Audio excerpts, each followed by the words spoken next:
When my son told me I was not welcome for Christmas, I smiled, got in the car, and drove home. 2 days later, I had 30 missed calls. Before I continue this story, let me know where you are watching from in the comments below.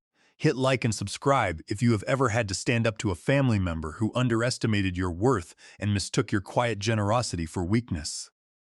My name is Wallace Vance. I am 68 years old and a retired director of logistics for a major freight corporation. My entire career was built on identifying inefficiencies, optimizing supply chains, and recognizing when a complex system was fundamentally broken. I spent 40 years calculating variables, predicting structural failures, and executing precise, emotionless solutions. Tonight, the one variable I failed to accurately calculate was the profound arrogance of my own son. The air on Christmas Eve was bitter, a dry, biting cold that cut straight through the thick wool of my overcoat. I stood alone on the expansive front porch of a sprawling suburban home in an affluent cul-de-sac just outside of Denver, Colorado. It was a beautiful, imposing property, the kind of real estate that signaled undeniable success, financial stability, and generational wealth. The front lawn was meticulously manicured, dusted with a fresh, sparkling layer of frost that glittered sharply under the glow of the expensive cast-iron street lamps lining the sidewalk. I adjusted my grip on the large, heavy cardboard box I carried against my chest. Inside were intricately wrapped gifts for my grandchildren, encased in thick red paper and secured with carefully tied silver ribbons. The box was cumbersome, pressing awkwardly against my ribs and restricting my breathing, but I held it steady. I could hear the muted, heavy thumping of festive holiday music vibrating through the thick, custom mahogany front door. Joyous laughter spilled out from the windows, warm and vibrant, cutting mercilessly through the freezing night air. Silhouettes of moving bodies danced across the drawn, expensive blinds of the formal dining room. A lavish holiday party was in full swing, completely insulated from the winter chill. I shifted my weight on the icy concrete of the porch, the leather soles of my shoes scraping softly. I did not ring the doorbell immediately. I simply stood there and observed. That was always my nature, my professional training overriding my personal impulses. I watched the heavy condensation from my breath form, brief white clouds that vanished instantly into the dark void of the night. I listened to the clear sounds of clinking crystal glasses and the overlapping cheerful voices of a dozen people enjoying an opulent feast. I checked my wristwatch, pulling back the sleeve of my coat. It was exactly 7:55 in the evening. I had navigated the holiday traffic with my usual unwavering precision, arriving right on schedule for the family dinner we had supposedly agreed upon weeks ago. Or rather, the dinner I had completely assumed was a standing, unquestionable invitation, a fundamental expectation of the holiday season for a father and his only son. I finally reached forward with a numb finger and pressed the illuminated brass doorbell. The deep chime echoed loudly within the cavernous entryway of the house. The raucous laughter inside did not cease, but I quickly heard the distinct heavy sound of footsteps approaching the door. The deadbolt clicked loudly. The heavy brass handle turned. The massive mahogany door swung inward immediately, releasing a sudden overwhelming wave of warm air, scented heavily with roasted meat, expensive cinnamon, and fresh pine needles. The heat washed over my freezing face in a comforting wave. But the physical warmth of the house was instantly and brutally counteracted by the sheer impenetrable coldness of the man standing in the doorway. My son Brian Vance stood there in the frame. He was 34 years old, dressed impeccably in a crisp tailored navy blazer and a pristine white dress shirt left casually unbuttoned at the collar. He looked incredibly successful. He looked polished, refined, and entirely in control, but the precise moment his eyes registered my presence on his doorstep, his entire physical posture shifted drastically. His shoulders tightened into a rigid line. His jaw clenched so hard I could see the muscle jumping in his cheek. He did not smile. He did not extend a hand. He did not step aside to let his elderly father out of the freezing, violent wind. Instead, he stepped forward aggressively, planting his expensive leather shoes firmly on the threshold, his body acting as a literal physical barricade between me and the warmth of the family home. The music pulsed loudly behind him. I could see the radiant glow of the massive 12-foot Christmas tree dominating the living room, adorned with hundreds of brilliant white lights and expensive crystal ornaments. I looked at my son silently waiting for the customary greeting, waiting for the basic invitation to come inside out of the biting wind, waiting for him to reach out and help me with the heavy box of gifts that was steadily numbing my arms. Brian Vance did absolutely none of those things. He grabbed the heavy edge of the door, pulling it slightly inward, narrowing the gap, actively and intentionally minimizing the amount of space I could see into the. His eyes darted nervously over his shoulder, scanning the hallway behind him with intense paranoia before snapping back to me. His breathing was visibly shallow. His facial expression was a highly volatile mixture of profound annoyance, deep embarrassment, and outright hostility. He looked down at the box in my hands, then slowly back up to my face.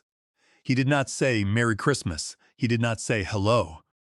He simply stared at me, actively blocking the entrance to the home, treating me not as a loving father arriving for a holiday celebration, but as an unexpected, entirely unwelcome delivery driver who had rudely interrupted a very private, exclusive gathering. The bitter wind howled violently behind me, whipping aggressively at the hem of my coat as I stood completely still on the frozen porch, waiting for a son who fundamentally refused to let his father through the door. The agonizing silence stretched between us, thick, heavy, and suffocating, broken only by the muffled sounds of the vibrant party carrying on oblivious behind his back. Brian Vance swallowed hard, his Adam's apple bobbing nervously. His eyes flickered away from mine, completely refusing to hold my direct gaze. He shifted his weight uncomfortably from one foot to the other, his hand still gripping the edge of the door like a defensive shield against my presence. When he finally spoke, his voice was exceptionally low, hushed, as if he were deeply afraid the important people inside might overhear him talking to the pathetic man standing out in the freezing cold. "We were not expecting you, Dad." The words were delivered with a chilling, clinical detachment that defied belief. They hung suspended in the frosty air, freezing solid, before they even reached my ears. I stood perfectly still, the heavy cardboard box of gifts pressing painfully into my forearms. I looked at him, slowly processing the sheer magnitude of the statement, not expecting me. On Christmas Eve, at the home of my only son, Brian Vance glanced over his shoulder again, his anxiety visibly spiking as a burst of laughter erupted from the dining room. "Chloe Vance's family is here," he continued, his tone hardening into a defensive, utterly arrogant edge. "It is an intimate thing. We only planned for the immediate family." Immediate family. The phrase echoed relentlessly in my mind, crashing against the walls of my skull. I did not blink. I did not react physically. I simply let the cruel words settle deeply into the logical, highly analytical framework of my brain. I looked straight past Brian Vance's shoulder. The hallway stretched out behind him, wide, expansive, and immaculate. My eyes traced the custom dark oak hardwood floors that gleamed flawlessly under the expensive recessed lighting. I looked at the intricate handcrafted wainscoting that lined the pristine walls. I looked at the imported Italian marble of the grand entryway. My mind, heavily conditioned by 4 decades of corporate logistics and meticulous financial auditing, instantly retrieved the exact undeniable figures. $120,000. That was the exact precise amount of the certified cashier's check I had personally handed over to the title company exactly 3 years ago. A direct, non-refundable wire transfer pulled straight from my personal retirement savings to cover the mandatory 20% down payment required to secure this exact sprawling suburban fortress. I had paid the exorbitant closing costs out of my own pocket. I had covered the expensive inspection fees without a second thought. My legal name was still officially listed as the primary on the deed of the property. Because Brian Vance's personal credit history had been completely insufficient to secure the massive mortgage on his own. I was the literal financial bedrock upon which this entire grand illusion of success was constructed. Yet standing here on the frozen concrete, listening to the holiday music pulse from the living room, I was being coldly informed that I did not qualify as immediate family. A sharp, distinct clicking of expensive high heels echoed from the corridor inside. I shifted my gaze slightly. Chloe Vance, my 32-year-old daughter-in-law, stepped gracefully into the hallway. She was wearing a stunning, tailored emerald green silk dress, holding a delicate crystal champagne flute in her manicured hand. She stopped near the entrance of the dining room. She turned her head and looked directly at the front door. Her eyes met mine through the narrow opening. "Brian Vance," aloud. There was absolutely no surprise in her expression. There was no confusion whatsoever. There was only a cold, highly calculated awareness. She knew exactly what was happening on the porch. She knew exactly why Brian Vance was blocking the door. She held my gaze for 3 excruciating silent seconds. She did not wave. She did not smile. She did not utter a single word of greeting or apology. She simply raised her chin, turned on her heel with a dismissive, arrogant elegance, and walked casually back into the warmth and laughter of the party, disappearing completely from view. The absolute, undeniable finality of that gesture permanently cemented the reality of the. This was not tragic miscommunication. This was not a foolish scheduling error. This was a deliberate, highly coordinated excision. They had orchestrated this lavish gathering specifically to exclude me. They had invited her entire extended family, catered a massive feast, and intentionally omitted the man who was literally financing the roof over their heads. Brian Vance watched my eyes meticulously track his wife. He turned back to me, his jaw setting defensively, physically bracing himself for a massive argument. He expected me to yell. He expected me to angrily demand entry. He expected me to throw the undeniable fact that I bought the house right in his face and force my way past him. He expected a messy, highly emotional father clinging desperately to his ungrateful, arrogant child. He expected a dramatic scene that would completely justify his arrogance and validate his cruel decision to treat me like a nuisance. He fundamentally misunderstood the man standing in front of him. A logistics director does not yell at a broken machine. A logistics director simply identifies the failing component, completely isolates it, and surgically removes it from the entire supply chain. I did not raise my voice a single decibel. I did not let a single ounce of the profound betrayal show on my face. I embraced an absolute, terrifying quietude. I looked at Brian Vance carefully, studying the nervous beads of sweat forming on his brow, despite the freezing winter wind rushing continuously through the open door. I studied his extremely expensive clothes, his deeply defensive posture, the sheer, unadulterated arrogance radiating from his absolute refusal to invite me inside. I rapidly processed the incoming data. The relationship acting as a functional reciprocal family unit was completely and permanently defunct. The massive emotional and financial investment had yielded a completely negative return. The son I had painstakingly raised, the boy I had sacrificed decades of my life to protect, nurture, and aggressively provide for no longer existed in reality. In his place stood an entitled, ungrateful stranger who viewed me merely as a silent, distant, and endlessly accommodating bank account. I smiled. It was not a warm paternal smile. It was a razor-thin, entirely pragmatic curve of the lips. The exact kind of smile you give an opponent across a high-stakes negotiation table when you suddenly realize they have just foolishly handed you the ultimate, undeniable leverage. I slowly lowered the heavy cardboard box containing the meticulously wrapped gifts. I placed it gently, highly precisely on the frozen concrete, right at the very tip of Brian Vance's expensive, polished leather shoes.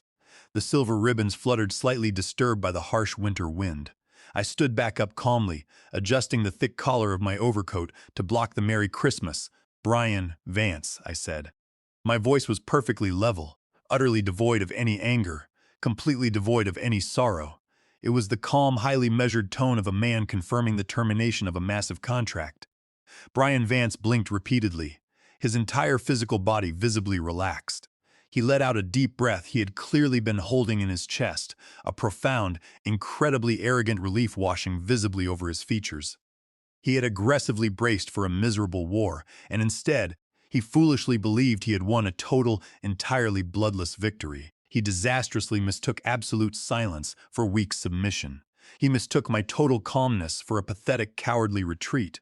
He truly believed he had successfully banished me from the premises without a fight, establishing his absolute, unassailable dominance over our dynamic. "Thank you, Dad," he replied, his voice dripping with a sickening, highly condescending relief. "Drive safe. The roads are getting icy out there." He did not wait for me to turn around. He immediately began to close the heavy. I did not linger on the porch for a single second. I turned my back to him and began the slow walk down the winding, beautifully paved driveway. Directly behind me, I heard the heavy, solid thud of the mahogany door clicking firmly shut. The deadbolt slid heavily into place with a sharp, extremely metallic finality. The vibrant, festive music was instantly muffled. The warm, inviting light spilling from the entryway vanished completely, leaving me entirely shrouded in the dark. The physical separation between us was now absolute. I walked steadily toward my car, my footsteps crunching loudly against the thick frost-covered pavement. I did not look back at the grand house. I did not look up at the glowing decorated windows where Chloe Vance's family was currently drinking expensive champagne and laughing loudly in a home I legally owned. I simply walked. With every single step, the immense emotional weight of the betrayal evaporated rapidly into the freezing night, replaced entirely by a cold, searing, and absolute clarity. I reached my car, unlocked the door, and slid into the driver's seat. The leather was freezing against my back. The interior of the vehicle was completely silent and pitch dark. I pulled the door shut, sealing myself safely inside the quiet, isolated cabin. I gripped the cold steering wheel, staring straight ahead through the frosted windshield at the sprawling, incredibly wealthy neighborhood. For 3 long years, I had meticulously maintained this grand illusion for him. For 3 years, I had rigorously protected him from the harsh, crushing realities of the massive financial burdens he had so carelessly taken on. I had shielded him, I had supported him, and I had foolishly subsidized his growing arrogance. That era ended tonight. I reached forward with a steady hand and pressed the ignition button. The engine immediately roared to life, a steady, highly reliable hum cutting cleanly through the absolute silence of the suburban street. The modern dashboard illuminated instantly, casting a pale, clinical blue light across the dark cabin. My eyes immediately locked onto the digital clock, glowing brightly in the center console. It read exactly 8 p.m. I sat back heavily against the headrest, my mind rapidly and coldly sequencing the necessary operational steps required for the immediate future. The date was December 24th. For the past 36 consecutive months, without a single fail or delay, an automatic scheduled bank transfer of exactly $3,800 triggered from my primary checking account to completely cover the massive mortgage on the sprawling property Brian Vance and Chloe Vance currently occupied. That specific transfer was strictly programmed by the bank to initiate precisely at midnight on the 25th of every single month to ensure the funds cleared well before the required deadline. I stared intensely at the glowing blue numbers of the clock. 8 late p.m., I had exactly 4 hours. 4 hours before the massive banking servers executed the automated protocol. 4 hours before another massive, completely unearned infusion of my personal capital was silently and automatically deposited into the joint accounts of people who had just literally locked me out in the freezing cold and arrogantly declared I was not part of their family. I shifted my right hand to the center console and firmly pulled the heavy gear selector downward into drive. The tires gripped the frosty asphalt securely as I pulled away from the manicured curb. I did not drive with reckless anger. I drove with the steady, unyielding, and absolute precision of a senior executive actively executing a ruthless, highly calculated hostile takeover. The internal transition within me was entirely complete. I was no longer a discarded, heartbroken father desperately seeking basic affection from an ungrateful, entitled son. I was now the primary financial stakeholder deliberately moving to aggressively liquidate a highly toxic asset. The impending war had not been successfully avoided by his closed door. It had simply been delayed by precisely 4 hours. The drive from the wealthy suburb back to my side of town took exactly 24 minutes. I did not turn on the radio. I did not turn on the heater. The silence in the cabin of my car was absolute, and I allowed it to settle over me, freezing the last remaining fragments of paternal sentiment into solid, unbreakable ice. I pulled into the narrow driveway of my townhouse. It was a modest, unassuming unit constructed of gray brick and slate siding. There were no imported marble entryways here. There were no soaring columns or wrought iron gates. I preferred it that way. It was efficient, practical, and it required zero unnecessary maintenance. I unlocked the front door and stepped.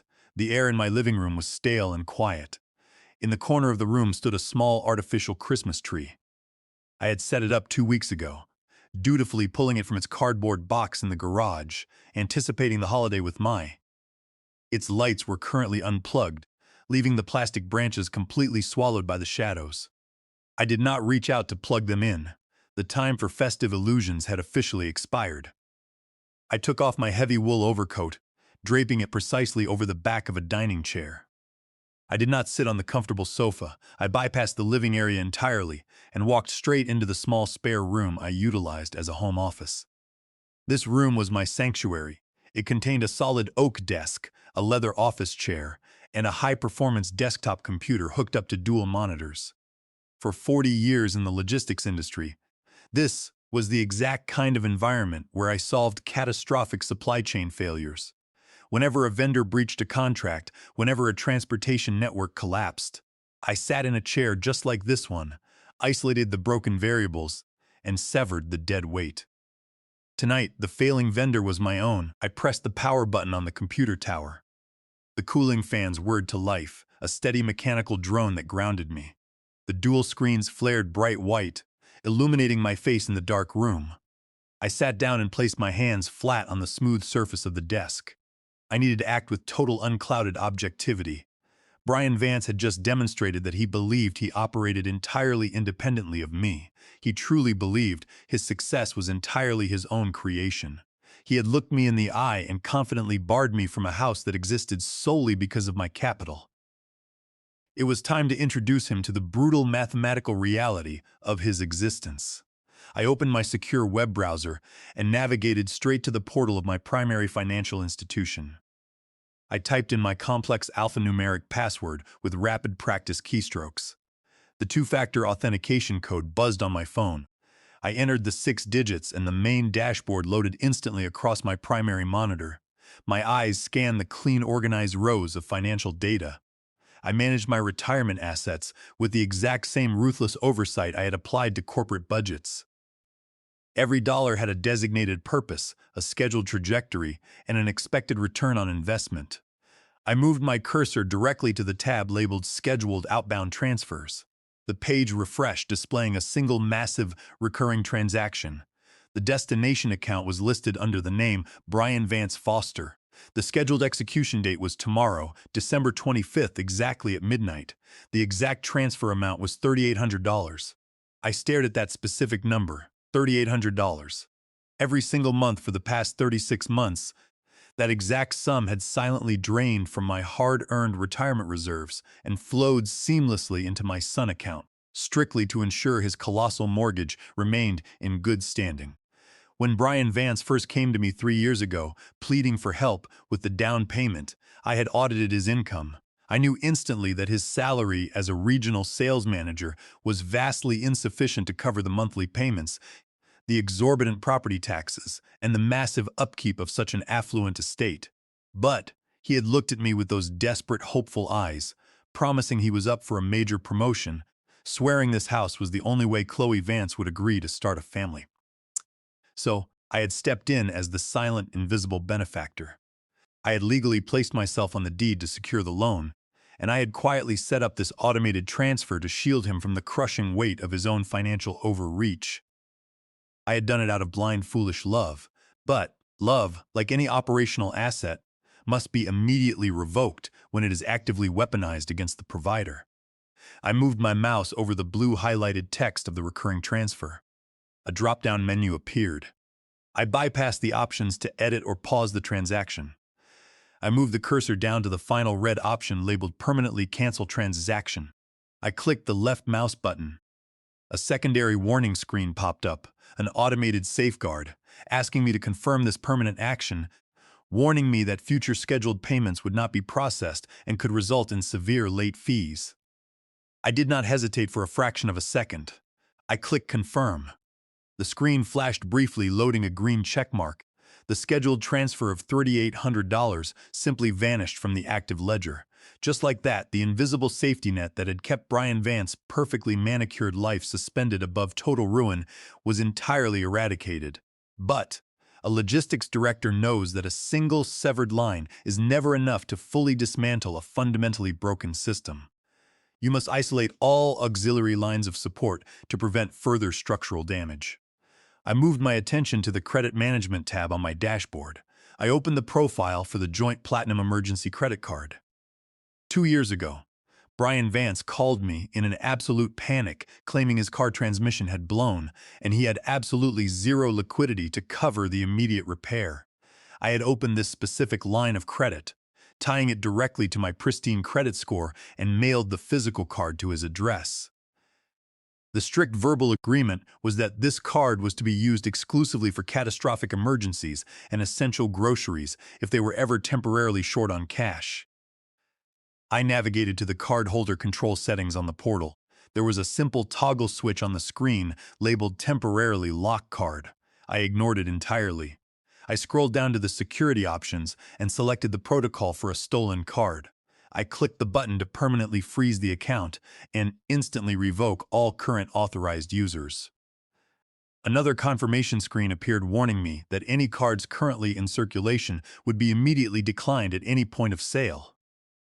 The status of the Platinum card instantly changed from active to frozen. The digital guillotine had officially fallen. I leaned back in my heavy leather chair, taking a slow, deep breath of the cool, recycled air in my office. My financial liability was now completely sealed. I had successfully severed the massive arteries of cash flowing blindly into Brian Vance's household. However, looking at the frozen credit account on the glowing monitor, a sudden cold curiosity gripped me. The current outstanding balance on that supposed emergency card was significantly higher than it should have been. To verify the absolute necessity of my defensive maneuvers, I needed to know exactly how much damage had been done before I dropped the blade. I reached forward and clicked on the detailed transaction history for the frozen card, fully prepared to initiate a ruthless forensic audit of my son's recent expenditures. The blue light of the monitor cast a pale, clinical glow across the dark office. The confirmation screen faded, replaced by the primary dashboard of the credit account. The digital padlock icon indicated the Platinum card was successfully frozen, severing their access to the funds. But the outstanding balance displayed in the upper right corner demanded my immediate attention. The numbers sat there, bold and accusatory against the white background. $42,815. I stared at the sum. The rhythmic hum of the computer tower, the only sound in the silent townhouse. The absolute credit limit on that specific account was $50,000. They had nearly exhausted the entire line of credit. I moved the mouse, the faint click echoing sharply in the quiet. I navigated to the transaction history tab. I did not approach this as a father looking at his son's financial mistakes. I approached this exactly as I had approached 40 years of corporate logistics. I was conducting a forensic audit of a failing asset. I needed to isolate the exact points of hemorrhage. I clicked the button to generate the statements for the past 12 months, downloading the raw data directly to my hard drive. I opened the first document. The original arrangement, established exactly 24 months ago, was explicitly clear. Brian Vance had called me on a Tuesday evening, his voice tight with manufactured panic. His car transmission had supposedly failed, leaving him stranded and unable to commute to his sales job. He swore his checking account was overdrawn, claiming that unexpected medical bills for Chloe Vance had wiped them out. I had listened, I had believed him, and I had acted. I overnighted the Platinum card to their address with one strict, unbending parameter. The account was for absolute emergencies only. It was a safety net for critical automotive repairs, sudden medical expenses, or essential groceries if they were ever truly starving before payday. It was never intended to subsidize their daily existence. My eyes tracked down the first page of the most recent billing cycle. I looked for the name of a local mechanic. I looked for a single transaction at a standard supermarket, a charge for bread, milk, or basic necessities. There were none. Instead, my eyes locked onto a charge dated exactly 3 weeks ago. $850 at a high-end exclusive day spa located in the most affluent district of downtown Denver. I highlighted the line item. I cross-referenced the date in my mind. 3 weeks ago, Brian Vance had called to ask if I could cover the cost of a plumber because their hot water heater had allegedly ruptured. while I was transferring emergency funds from my checking account to keep my son from freezing in his own home. Chloe Vance was spending nearly $1,000 of my credit on hot stone massages and imported facial treatments. I scrolled down the wheel of the mouse, clicking methodically. The pattern of deception was not hidden. It was brazen. It was the spending habit of someone operating with total unchecked impunity. November 14th showed $1, $200 at a boutique designer clothing store. November 18th showed $400 at an upscale steakhouse, a charge made on a Thursday night when Brian Vance had explicitly told me he was working a grueling double shift to try and make ends meet. November 22nd displayed $2,500 paid directly to a private, extremely exclusive country club. I stopped scrolling. I pulled up the detailed receipt for the country club transaction. It was not a one-time guest fee. It was the recurring monthly membership due, complete with a massive dining room tab, heavily itemized with vintage wines and premium imported steaks. I leaned back in the leather chair, feeling the absolute weight of their arrogance settle over me. A country club membership. They were actively socializing with the Denver elite, projecting the pristine image of a wealthy, successful young couple, while I sat alone in my modest townhouse, silently paying the bill for their performative lifestyle. I opened the statement from October.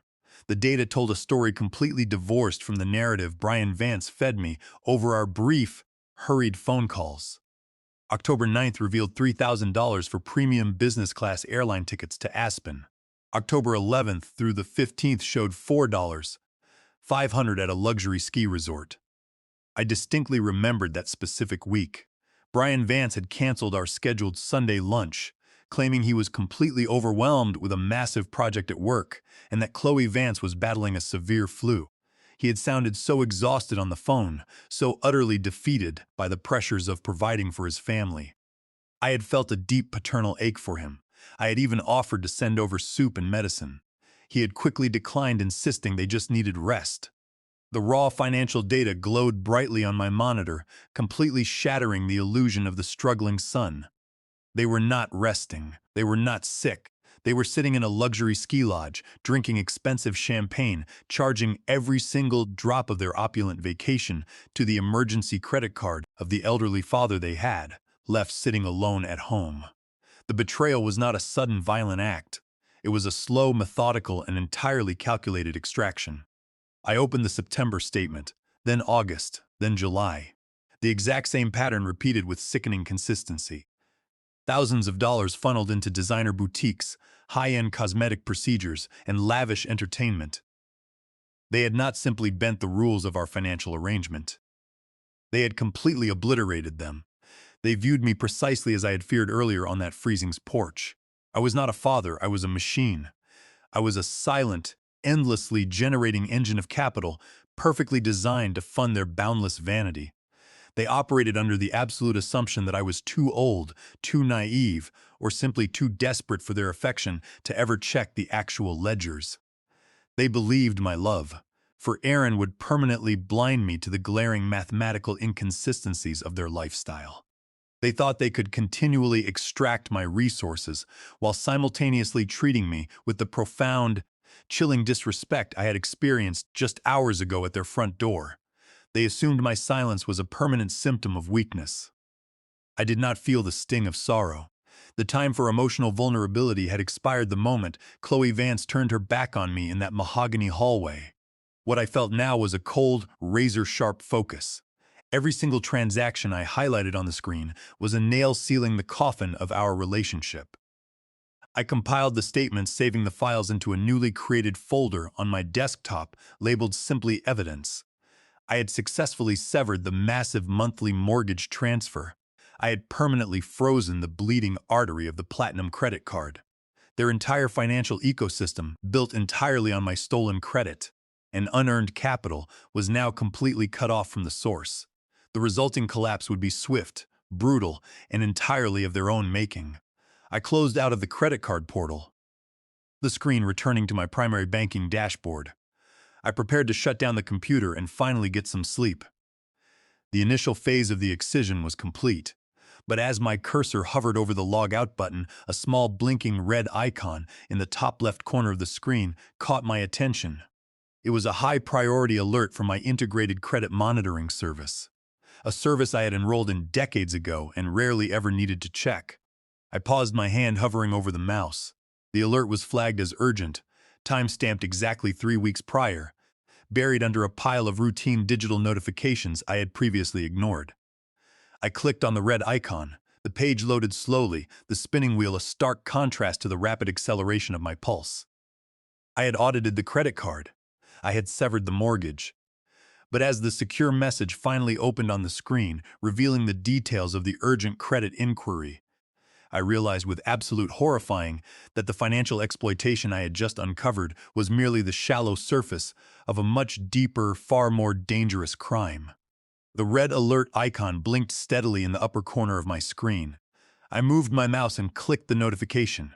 The secure message center of my credit monitoring portal loaded with agonizing slowness. I watched the spinning blue circle, my mind already running through the standard possibilities. An accidental flag. A minor identity ping. I had maintained an immaculate credit score for over 4 decades. I possessed zero outstanding debt outside of the primary mortgage I carried for Brian Vance. I owned my townhouse completely outright. I did not casually apply for revolving credit. The page finally populated, displaying a single highly detailed alert. It was a formal notification of a hard credit inquiry initiated exactly 21 days ago. The originating institution was not my standard highly regulated national bank. It was a regional credit union located across the city, a branch specifically known for aggressively approving high-risk rapid cash loans. I leaned closer to the dual monitors. The alert specified the exact nature of the inquiry. It was an application for a home equity line of credit. The officially approved amount was $75,000. The collateral legally listed to secure this massive line of credit was the sprawling, suburban property currently occupied by my son and his wife. I sat perfectly motionless in my leather chair. My breathing slowed to a deliberate, shallow rhythm. I applied the exact same ruthless structural logic I used in corporate logistics to the information glowing on the screen. I broke down the legal architecture of the asset. I had provided the $120,000 down payment for that property. My legal name and my name alone sat as the primary holder on the actual deed. Brian Vance was classified merely as a secondary occupant. He possessed absolutely zero legal authority to leverage that property for cash. In order to legally secure a $75,000 equity loan against that specific house, the credit union would absolutely require the primary deed holder to authorize the paperwork. They would require my physical presence, my state-issued identification, or a heavily authenticated digital signature. I had provided none of those things. I had not spoken to anyone at that regional credit union. The logical conclusion materialized with terrifying clarity. Brian Vance had not simply bypassed my authority. He had actively and deliberately impersonated me. He had forged my signature on federal financial documents to illegally extract liquid cash from an asset he did not own. The air in my home office suddenly felt incredibly thin. The previous discoveries regarding the joint credit card had been appalling, but they were ultimately ethical. Spending my money on luxury spa retreats and expensive country club dinners was a spectacular display of entitlement. It was greed. It was a profound moral failing. But this was entirely different. This was a felony. This was wire fraud, identity theft, and severe elder financial exploitation executed in a single breathtakingly arrogant maneuver. My own son had crossed the line from a dependent parasite into a desperate active criminal. I looked at the exact date of the hard inquiry. 21 days ago.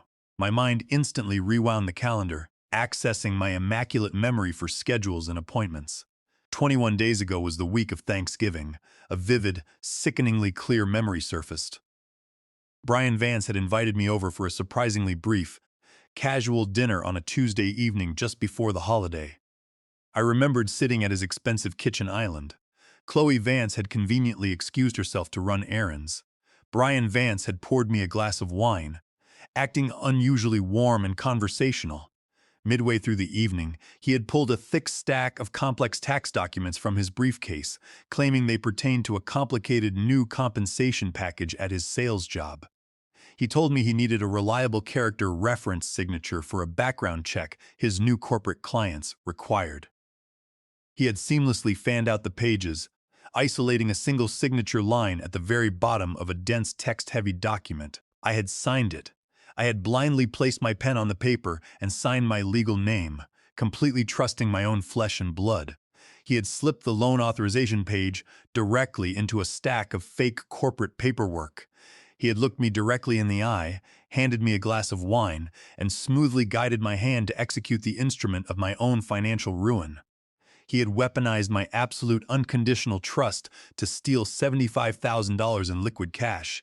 And then exactly 3 weeks later, he had stood on his frozen front porch, physically blocked me from entering his home, and coldly informed me that I was not immediate family. I did not slam my fists against the oak desk. I did not shout at the empty room. I experienced a profound glacial shift in my internal operational parameters. The father who had tirelessly subsidized his son's life officially ceased to exist. I was now a primary stakeholder dealing with a hostile, deeply criminal adversary who was actively working to strip my assets. I navigated away from the credit monitoring site and went directly to the web portal for the regional credit union. Using the reference numbers provided in the alert, I initiated a direct emergency fraud lockdown on the newly opened equity. I bypassed the standard customer service prompts and utilized the automated federal fraud reporting tools. Within 3 minutes, the $75,000 account was frozen, flagged for active identity theft, and locked pending a mandatory federal investigation. I did not stop there. I meticulously downloaded the digital copies of the fraudulent application, the time-stamped login addresses, and the scanned copies of the forged signature pages. I saved every single piece of raw data directly into the encrypted evidence folder on my desktop. Every digital fingerprint he had carelessly left behind was now safely isolated, secured, and ready for deployment. I glanced at the clock on my office wall. The second hand swept past the 12. It was officially midnight on Christmas morning. The automated mortgage transfer had officially failed to execute. The joint credit card was completely dead. And the fraudulent equity line was now flagged as a federal crime in the banking system. The financial ecosystem that supported their extreme arrogance had been entirely eradicated. I picked up my cell phone from the desk. The time for silent observation was over. It was time to initiate the counter-offensive. The digital clock on the corner of my desk flipped silently to 6 a.m. in the morning. Outside my window, the sky was a deep, impenetrable black, holding no promise of the dawn. It was Christmas morning. By every normal societal metric, I should have been sleeping deeply, or perhaps waking up to the smell of roasted coffee and the quiet joy of a holiday spent with loved ones. Instead, I sat perfectly still in the harsh artificial glow of my duel. I had not slept a single minute. I did not feel the slightest trace of physical fatigue. My mind was operating at a level of absolute crystalline clarity that I had not experienced since my days overseeing massive global logistics networks. The father who had driven to a wealthy suburb mere hours ago, hoping for a scrap of familial affection, was entirely gone. He had been surgically removed from my psyche. In his place sat a corporate director who had just uncovered a massive internal embezzlement scheme. I spent the early hours of the morning meticulously organizing the digital evidence. I did not waste time looking at old family photographs or wondering where I had gone wrong in raising my son. That kind of emotional indulgence was a useless metric. I focused entirely on the raw data. I printed the timestamped bank logs showing the exact moment the fraudulent equity line was initiated. I printed the login locations that perfectly matched the network address of Brian Vance's sprawling suburban estate. Finally, I printed the scanned copy of the signature page from the loan application. I stared at the ink. It was my name perfectly mimicking the rhythmic slant of my handwriting, but executed on a document I had never authorized. I placed the papers into a pristine manila folder, aligning the edges with absolute precision. The physical proof of my son committing a federal crime was now ready for deployment. I reached across the desk and picked up my cell phone. I bypassed my personal contacts list entirely. I scrolled down to my professional directory and stopped on the name Stephen Porter. Stephen was not a soft-spoken family attorney who mediated gentle disputes or negotiated peaceful emotional settlements. Stephen was a highly aggressive corporate litigator. I had utilized his firm extensively during my career to execute hostile takeovers, liquidate failing subsidiaries, and mercilessly prosecute vendors who breached our contracts. He was a man completely devoid of sentiment who dealt exclusively in leveraged liabilities and total asset recovery. He was a shark in a tailored suit. Calling him on a holiday was the ultimate declaration of my intent. This was no longer a family dispute. This was the systematic dismantling of a hostile entity. I pressed the call button and brought the phone to my ear. I knew he would not answer at 6 in the morning on a major holiday. I did not want him to answer. A voicemail provided a clean recorded operational directive without the need for empty pleasantries. The phone rang 3 times before connecting to his automated professional greeting. The recording tone sounded loud and sharp in the quiet room. "Stephen, it is Calvin." I spoke with a voice completely stripped of any warmth or hesitation. "Brian Vance forged my signature for a $75,000 home equity line of credit. Draft the 30-day eviction notices and freeze the deed. We go to war on Monday." I pulled the phone away from my ear and ended the call. The finality of that action settled heavily over the room, but it did not bring a single ounce of sorrow. It brought a profound, immense sense of order.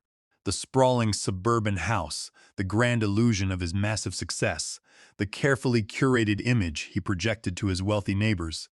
It was all built on a foundation of stolen money and federal wire fraud. I had just initiated the legal mechanism that would detonate that foundation completely. I stood up from my heavy leather desk chair. My joints were slightly stiff from sitting perfectly rigid through the entire night, but my posture was entirely straight. I walked into my small dark kitchen and began brewing a pot of black coffee. I did not turn on the television to watch cheerful holiday parades. I did not look out the window to see happy neighbors exchanging gifts. I simply sat at my modest kitchen island, poured my dark, bitter coffee, and waited. I had completely severed his mortgage payment. I had permanently deactivated his primary emergency credit card. I had locked down the fraudulent equity line and triggered an active federal fraud investigation. I had legally weaponized the deed to the home he slept in. The financial oxygen had been totally and permanently cut off. I knew precisely how the remaining variables would react. Brian Vance and Chloe Vance were currently sleeping in their lavish master bedroom, completely oblivious to the fact that their entire manufactured reality had just been ruthlessly liquidated. They believed they had won. They truly believed they had successfully discarded an annoying, powerless old man. It would take exactly 48 hours for the global banking systems to process the sheer absolute magnitude of the destruction I had unleashed.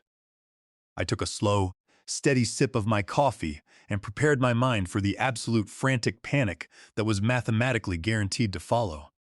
The silence in my townhouse was perfect right now. But I knew the storm was already gathering momentum. Christmas Day arrived without a single notification. No text message appeared on my screen. No obligatory holiday greeting was transmitted.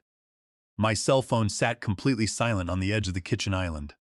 In previous years, I would have found this absolute quiet deeply unsettling. I would have manufactured a weak excuse to call them, hoping to catch the voices of my grandchildren in the background. Now the silence was incredibly validating. It was the absolute mathematical confirmation of my hypothesis. Without my ongoing financial utility, I simply ceased to exist in their reality. The 26th of December arrived and departed with the exact same profound emptiness. I spent those 48 hours executing my daily routines with military precision. I cleared the heavy snow from my narrow driveway. I organized my physical tax files into neat chronological stacks. I prepared simple, highly efficient meals. I did not log into my banking portals a single time. The automated cancellation protocols I had initiated were entirely infallible and required absolutely no further micromanagement. I had cleanly severed the primary supply lines, and now I merely had to wait for the vacuum to suffocate the parasite. The 27th of December dawned bitterly cold and completely dark. I woke precisely at 5 in the morning. I showered, shaved, and dressed in a clean pressed shirt and slacks. A retired director of corporate logistics never meets a crisis in his pajamas. I walked into the kitchen and began my morning ritual.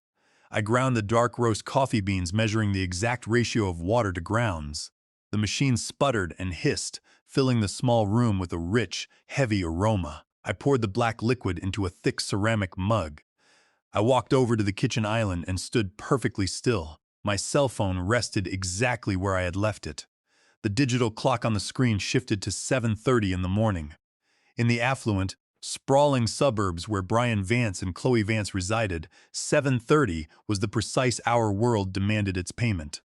It was the exact time their automated luxury lifestyle began aggressively interacting with the global financial grid. The local artisan coffee shops, the premium fitness subscription services, the automated electronic tolls for their expensive vehicles all began pinging their accounts for daily authorization. I took a slow, deliberate sip of my coffee. The bitter heat washed over my tongue. At exactly 7:34, the black screen of my cell phone suddenly illuminated. A bright, intrusive block of light shattered the calm shadows of the kitchen. The device began to vibrate violently against the granite countertop, emitting a sharp, demanding ringtone. I did not reach for it. I stood entirely motionless, my hands wrapped securely around the warm ceramic of my mug. The caller identification flashed across the screen in bold, glaring letters. It was Brian Vance. The phone rang loudly, echoing off the hardwood cabinets. It rang a second time, then a third. It continued its frantic demand until it finally clicked over to my automated voicemail system. The screen went dark. The silence returned to the kitchen. It lasted for exactly 42 seconds. The screen violently illuminated again. The identical caller identification flashed. The identical frantic vibration rattled against the stone counter. I took another slow, calculated sip of my coffee, dropped. The catastrophic financial shockwaves were currently ripping through their pristine morning routine. Perhaps Chloe Vance was standing at the polished front desk of her exclusive Pilates studio, facing a mortified receptionist, while holding a violently declined platinum credit card. Perhaps Brian Vance was logging into his mobile banking application in a cold sweat to discover the massive mortgage transfer had completely failed to post, and his primary checking accounts were severely overdrawn. The phone clicked over to voicemail a second time. It immediately began to ring a third time. I watched the missed call notification pop up on the lock screen. 3 missed calls. I did not feel the slightest urge to answer the device. Answering would provide them with an immediate emotional target for their panic. It would allow them to redirect their sheer terror into entitled blinding rage against me. Absolute silence, on the other hand, forces a hostile entity to confront the terrifying absolute reality study of their sudden isolation. The phone rang a fourth time, a fifth, a sixth. The intervals between the incoming calls grew increasingly shorter and far more erratic. The aggressive vibration against the granite became a continuous, desperate drone. 9 missed calls. 12 missed calls. I walked around the kitchen island, pulling out a wooden stool. I sat down deliberately, keeping my eyes locked entirely on the glowing digital screen. 15 missed calls. The sheer desperation radiating from the small device was almost palpable. They were finally realizing that the bottomless, reliable well of my capital had instantly and permanently dried up. 20 missed calls.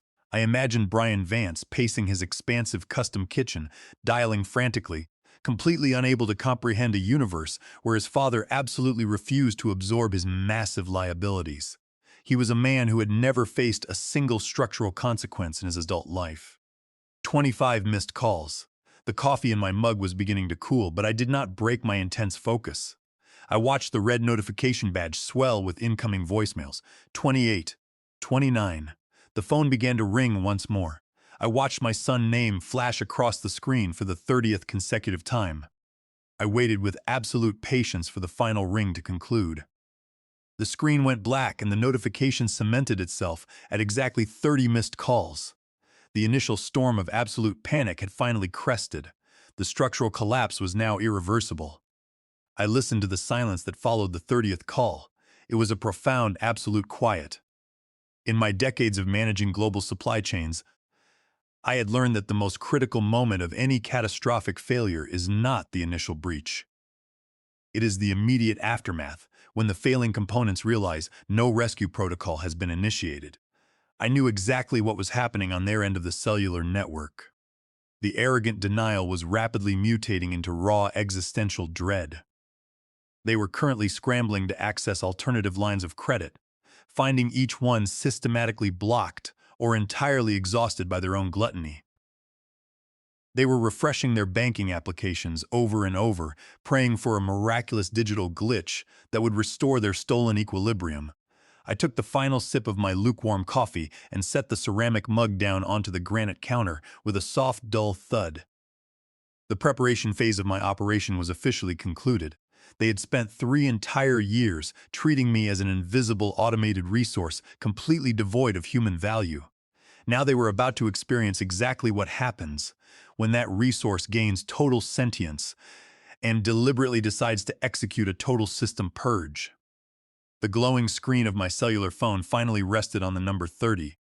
The relentless vibrating against the granite countertop ceased entirely, leaving a profound, heavy silence. I did not move immediately. I allowed the quiet to settle around me. I finished the last few drops of my black coffee and set the ceramic mug directly into the sink. I dried my hands on a cloth towel. Only then did I walk back to the kitchen island and pick up the device. I unlocked the screen and opened the voicemail application. The digital ledger displayed a long, cascading list of audio recordings. Every single one originated from Brian Vance. I did not feel the familiar, anxious pull of a father worried about his child. I felt the absolute detached focus of a corporate auditor reviewing a sequence of critical systemic failures. I pressed play on the very first message recorded at exactly 10:15 in the morning. The audio began with a sharp, irritated sigh. I could instantly hear the distinct ambient noise of a high-end retail environment in the background. Soft classical music played faintly through overhead speakers. The muted, polite chatter of affluent shoppers echoed around him. Brian Vance's voice came through the speaker, dripping with a heavy, suffocating layer of absolute condescension. He did not ask how my holiday was. He did not say good morning. He simply launched into a deeply entitled reprimand. He demanded to know why the Joint Platinum Emergency Card had just been violently declined at the register. He explained with intense irritation that they were attending an exclusive post-Christmas designer clearance event. He stated that Chloe Vance was currently standing at a checkout counter, being profoundly publicly humiliated because the terminal kept flashing a restricted account error. In the background of the recording, I could hear Chloe Vance hissing something completely unintelligible but undeniably furious, right next to the receiver. Brian Vance spoke to me as if I were a negligent, low-level employee who had carelessly forgotten to run a mandatory software update. He ordered me to call my financial institution immediately. He told me to fix whatever technical glitch I had caused and to call him back the exact second the funds were restored. The recording ended with a sharp, angry click. I did not flinch. I did not feel a single ounce of guilt for Chloe Vance's public embarrassment. The money they were attempting to spend on designer garments was stolen directly from my retirement reserves. The restriction was not a technical glitch. It was a permanent financial blockade. I pressed the delete icon and moved down the chronological list. I skipped past a dozen repetitive angry messages demanding to know why I was ignoring his calls. I isolated the next significant shift in his tone recorded at exactly 1:45 in the afternoon. I pressed play. The acoustic environment of this recording was entirely different. The soft retail music was gone. The background was silent except for the low, steady rumble of a luxury vehicle engine idling. Brian Vance was sitting alone inside his expensive sports utility vehicle. The entitled arrogance that saturated his first message had completely evaporated. In its place was a creeping, undeniable anxiety. His voice was noticeably tighter. He was speaking much faster, tripping slightly over his own words. He informed me that he had just received an automated alert from his primary lending institution. The massive $3,800 mortgage payment had completely failed to clear. The bank had officially issued a default warning. Brian Vance desperately tried to rationalize this catastrophic failure. He nervously suggested that I must have made a foolish error with my online banking settings. He tried to blame my age, claiming I probably clicked the wrong button and accidentally disrupted the automated routing numbers. He ordered me to manually wire the funds to his checking account immediately before a severe penalty was applied to his pristine credit score. He was still desperately trying to cling to the grand illusion of his independence. He still fundamentally believed that I was simply a confused elderly man who had made a clerical error. He could not fathom the terrifying reality that his primary financial host had purposefully severed the parasite. I pressed the delete icon again, erasing his anxiety from my digital archive. I skipped to the very last voicemail on the list, left only minutes ago. I pressed the play button and held the phone close to my ear. This was the exact moment the absolute true terror had finally set in. Brian Vance was practically hyperventilating. His breathing was ragged and shallow, echoing loudly into the microphone. His voice cracked violently, completely stripped of any remaining dignity or corporate refinement. He was no longer demanding a solution. He was begging for a rescue. The bank had just contacted him directly on his private cellular line. The representative had informed him that the massive $75,000 home equity line of credit had been permanently frozen. The account was not experiencing a technical error. It had been actively locked down by the Federal Fraud Department for suspected identity theft and severe financial exploitation. Brian Vance stammered blindly through the recording. He told me the fraud investigators were actively reviewing the digital signatures. He told me the local authorities might be legally compelled to investigate the fraudulent origin of the loan. He demanded that I call the bank this exact second. He begged me to tell the federal investigators that the entire situation was a massive family misunderstanding. He wanted me to call the authorities and lie on his behalf. He actually expected me to willingly cover up a federal felony simply because he was my son. He expected me to absorb the absolute liability of his criminal actions to protect the fragile, opulent lifestyle he had built entirely on a foundation of my stolen capital. I listened to the sheer unadulterated panic in his voice as he realized the walls of his fraudulent empire were rapidly collapsing inward. He was facing total financial ruin, forced eviction, and potential federal indictment all within a span of 48 hours. The voicemail automatically ended, cutting off his desperate, frantic pleading. The kitchen returned to a state of total, absolute silence. I slowly lowered the cellular phone and placed it face down on the cold granite countertop. Pity. I had successfully audited the cascading sequence of his destruction.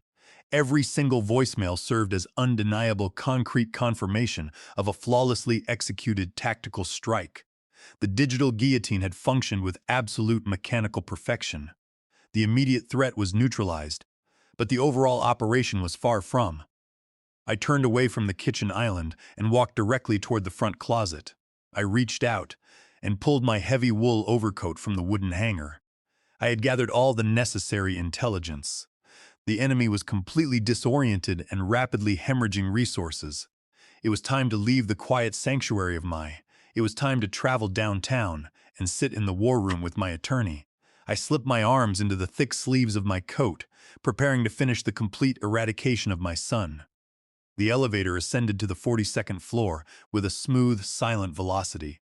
The stainless steel doors parted to reveal the reception area of Porter and Vance litigation. It was precisely 8 in the morning, on the Monday following the holiday weekend. The receptionist was absent. The glass walls offered a sprawling panoramic view of the frozen downtown skyline, but I did not stop to admire the architecture. I walked directly down the polished marble corridor toward the corner office. I did not knock. I pushed the heavy oak door open and stepped inside. Stephen Porter was already seated behind his massive glass desk. He did not offer a manufactured smile. He did not ask how my weekend was or utter a single empty platitude regarding the season. He wore a sharply tailored charcoal suit and stared intently at the glowing screen of his laptop. A thick printed file sat perfectly centered on his desk. It was the encrypted digital package I had transmitted to his secure server 2 days ago. "Have a seat, Calvin." Stephen spoke without looking up from his monitor. His voice was a flat, gravelly baritone entirely stripped of emotion. I sat in the leather chair opposite him. I did not remove my wool overcoat. I simply waited. Stephen closed the laptop and placed his hands flat on the glass surface. He looked directly at me with the calculating eyes of a predator analyzing a wounded carcass. I reviewed the entire data packet you compiled. The digital login timestamps, the network routing addresses, the scanned application from the iCross referenced the document metadata with the forged signature page and the legal classification. I asked, my voice mirroring his absolute detachment. "It is a bloodbath." Stephen replied, leaning slightly forward, "Your son did not merely bend a few internal banking rules. By electronically transmitting a forged signature to secure a $75,000 equity loan against an asset he does not own, he has triggered a multitude of severe federal and state statutes. We are looking at aggravated identity theft. We are looking at first-degree felony forgery. Because the credit union is a federally insured institution, the electronic submission elevates this directly to. Furthermore, given your age bracket, he has officially crossed the threshold into severe elder financial exploitation." Stephen paused, letting the sheer weight of the legal terminology settle in the quiet room.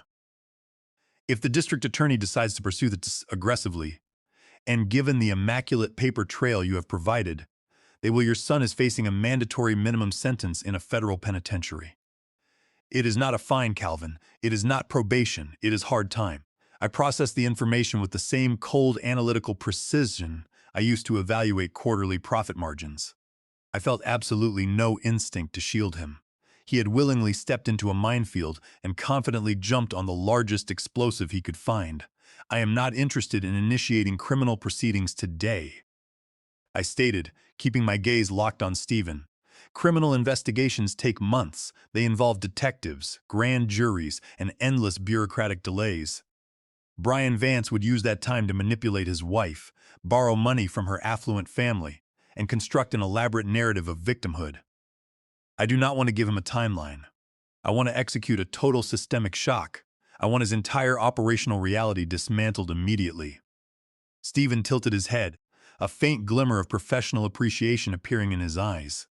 He opened the file on his desk and pulled out a copy of the property deed. "You hold the primary deed. Brian Vance and his wife are legally classified as tenants at will. They possess no formal lease agreement. I can draft a standard 30-day notice to quit the premises today. Once the 30 days expire, we file for formal eviction in county court. The bailiffs will physically remove them in roughly 60 to 90 days. I shook my head slowly. 90 days is entirely unacceptable. 90 days provides him with an operational window to secure alternative housing, to hire a defense attorney, and to hide his assets. 90 days allows him to breathe. I need him suffocating by next week." Stephen leaned back in his leather chair, tapping his expensive silver pen against the glass. "You want to bypass the eviction courts entirely?" "I want to liquidate the asset," I replied, my voice dropping to a hard, uncompromising register. "I spent 40 years managing global corporate logistics. When a regional distribution center fails due to internal corruption, you do not spend 90 days slowly evicting the corrupt managers. You dissolve the entire entity, you liquidate the physical inventory, you sell the raw land, and you burn the lease. I do not want that suburban house back, Stephen. I do not want to manage it or rent it out. I want it sold. I want it sold out from under them while they are still sleeping in the master bedroom." Stephen stopped tapping the pen. A slow, sharp smile spread across his face. He understood precisely what I was engineering. You want to sell an occupied property. That is a notoriously difficult maneuver on the traditional real estate market. Standard buyers require walkthroughs, structural inspections, and empty, pristine rooms. They run from occupied homes, especially when the occupants are hostile family members facing eviction. "Then we do not use the traditional market," I countered immediately. "We use a corporate liquidator." Stephen nodded slowly, already accessing the necessary files in his mind. "I have an established relationship with a private equity group called Apex Capital Holdings. They are a massive corporate entity that specializes in rapid cash acquisitions of distressed or heavily encumbered residential properties. They buy houses entirely sight unseen. They waive all inspections. They do not care about the current occupants because they employ an army of ruthless corporate litigators whose sole operational purpose is to execute rapid hostile evictions. They will buy the house with your son still sitting on the sofa and they will have him thrown onto the street with zero hesitation. That is exactly the mechanism I require. I stated, feeling the adrenaline of the strategy sharpening my focus. What is the caveat? The caveat is the profit margin, Stephen explained, his tone returning to strict business. Apex Capital assumes a massive amount of legal risk and physical liability by purchasing an occupied home sight unseen. To offset that risk, they operate strictly below market value. Your property is currently appraised at roughly $850,000. Apex will offer you 80 cents on the dollar. You will take a severe financial hit. I performed the mental calculation instantly. 20% of $850,000 was $170,000. I would be walking away from nearly $200,000 of pure equity. For a fleeting second, the sheer volume of the lost capital registered in my mind, but I immediately pushed it aside. This was not a real estate transaction. It was a tactical military expenditure. I will accept a 20% loss, I said without a single tremor in my voice. In fact, I want you to specifically offer them the property at that exact 20% discount right now. Do not negotiate. Do not attempt to counter-offer. Give them the absolute bottom floor price immediately. Stephen raised an eyebrow. You are deliberately hemorrhaging your own capital, Calvin. You are paying a premium for vengeance. I am paying a premium for velocity. I corrected him sharply. I know how corporate equity firms operate. If we try to negotiate a fair market price, the file goes to an underwriting committee. It takes 3 weeks to approve the funds. But if we hand them a pristine property in a wealthy suburb at a guaranteed 20% discount, the internal algorithms will automatically green light the acquisition. It becomes an irresistible asset. If we give them that discount, what is the exact timeline for closing? Stephen pulled a pristine sheet of heavy bond paper from a drawer and laid it flat on the glass desk. If we offer the 20% discount today, they will bypass the underwriting committee entirely. They can wire the liquid funds and execute the clean title transfer in exactly 7 days. Next Monday are the words, tasting the absolute finality they carried. By next Monday, my son will no longer be living in a house owned by his father. He will be aggressively trespassing on private corporate property owned by a multi-billion-dollar investment firm. Stephen uncapped his silver pen. He swiftly wrote out a series of legal parameters on the blank document, drafting an exclusive rapid listing agreement right in front of me. He detailed the specific property coordinates, the exact discounted purchase price, and the guaranteed 7-day closing window. He spun the document around and slid it across the smooth glass surface toward. He placed the heavy silver pen directly on top of the paper.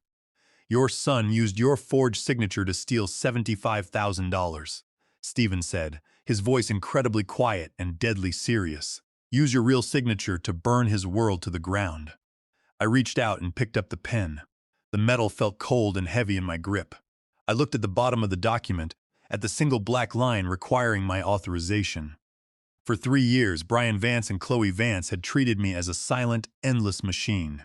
They had mocked me, ignored me, and ultimately attempted to financially destroy me. They believed their actions carried absolutely zero consequences. I pressed the tip of the pen against the paper. I did not hesitate. I executed my signature with bold, sweeping strokes, legally binding the total liquidation of their entire manufactured reality. I placed the pen back on the desk. Stephen pulled the document back. He did not say a word. He simply turned to his scanner, digitized the binding contract, and transmitted it directly to the acquisition directors at Apex Capital Holdings. The digital transfer took less than 5 seconds. The mechanism was officially locked. The countdown had begun. Jeet. Clear's throat. Next Monday, the storm would finally break. The drive from the downtown financial district back to my quiet suburban neighborhood took exactly 47 minutes. I did not turn on the radio. I drove in total silence, letting the steady hum of the engine and the rhythm of the tires against the cold pavement anchor my thoughts. The meeting with Stephen had crystallized the abstract data into a tangible weapon. The exclusive listing agreement was signed and transmitted. The 30-day eviction notice was entirely bypassed. In exactly 7 days, an acquisition team from Apex Capital Holdings would legally own the property Brian Vance currently occupied. The digital guillotine had not merely, it had severed the entire foundation of their stolen existence. I turned off the busy main thoroughfare and navigated the winding residential streets that led to my townhouse. The winter sky was a flat, unforgiving gray pressing down heavily on the bare trees and the frost-covered lawns. I felt a profound sense of operational calm. The frantic voicemails Brian Vance had left on my device earlier that morning had proven his total disorientation. He was a man entirely accustomed to manipulating his way out of minor inconveniences, but he possessed absolutely zero mental architecture to handle a total systemic collapse. He expected me to answer the phone and absorb his panic. He expected me to act like a compliant subordinate. My continued silence had clearly driven him to a point of physical desperation. As I rounded the final corner and approached my property, my operational calm instantly hardened into a state of absolute tactical alert. I slowed my vehicle to a crawl. The narrow concrete driveway leading to my attached garage was completely obstructed. A massive, gleaming black luxury sports utility vehicle was parked aggressively across the apron of my. It was not parked with any degree of ethel consideration. It was parked diagonally with the rear tires crushing the frosted grass of my front lawn and the front bumper blocking the sidewalk. It was a deliberate, hostile, territorial display. I recognized the vehicle immediately. It was the $80 Zero-Zen flagship model Brian Vance had leased 18 months ago, claiming it was an absolute necessity for entertaining his high-end corporate clients. He had secured the exorbitant monthly payments for that specific vehicle, using the exact same fraudulent financial leverage I had just finished dismantling. I brought my car to a complete halt, idling in the center of the quiet street. I kept the engine running and observed the scene unfolding on my property through the windshield. Brian Vance and Chloe Vance were standing on my small concrete front porch. They were not waiting patiently like concerned family members seeking a quiet resolution. They were pacing back and forth across the limited space like cornered volatile predators. The biting winter wind was visibly affecting them, but their sheer entitlement seemed to generate its own heat. Chloe Vance was wrapped tightly in a thick designer winter coat, her arms crossed defensively over her chest. Her face was contorted into a mask of pure, unadulterated fury. She was aggressively tapping her expensive leather boot against the concrete, glaring at my locked front door as if attempting to incinerate it with her sheer willpower. Brian Vance was in a state of continuous erratic motion. He was wearing a thin suit jacket, totally inappropriate for the freezing temperature, but he did not seem to notice the cold. He was holding his cellular phone to his ear, listening for a few seconds, before violently pulling it away and jabbing his thumb against the screen. He was attempting to call me again. He was standing on my property, blocking my driveway, and aggressively demanding that my cellular phone ring inside my empty house. I sat in the idling car and simply watched them. I evaluated their body language using the same detached metrics I would apply to a failing vendor on a loading dock.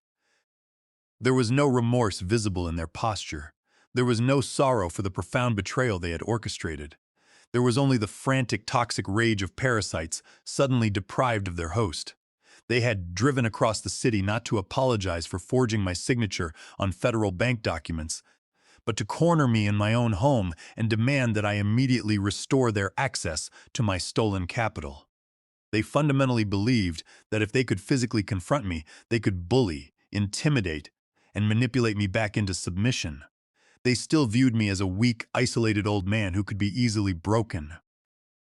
They had not yet comprehended that the father they knew had been entirely eradicated on a frozen porch weeks prior.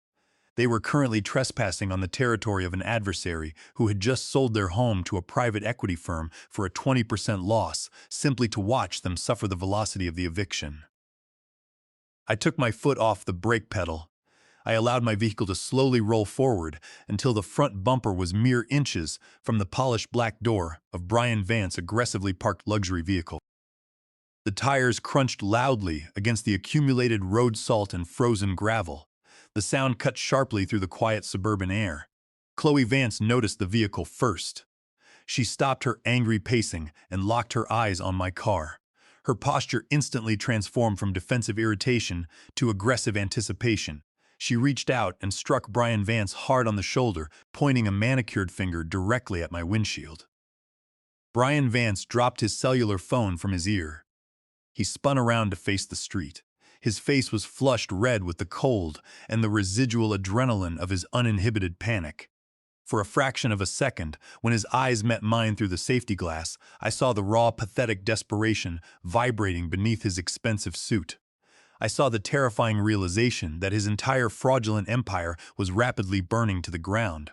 But that flicker of truth was instantly buried under a massive defensive wave of absolute blinding entitlement. His jaw clenched. His hands curled into tight white-knuckled fists at his sides. The illusion of the successful corporate sun completely evaporated, revealing the volatile, desperate criminal underneath. He did not wave. He did not step aside to clear my. He let out a visible shout of raw anger that puffed into the freezing air as a cloud of white vapor. He lunged off the elevated concrete porch, hitting the frosted grass with a heavy thud, and stepped aggressively toward my car. The engine of my vehicle fell silent, leaving only the sound of the harsh winter wind whipping across the frosted concrete of my driveway. I gripped the interior door handle and pushed it open, stepping out into the freezing air.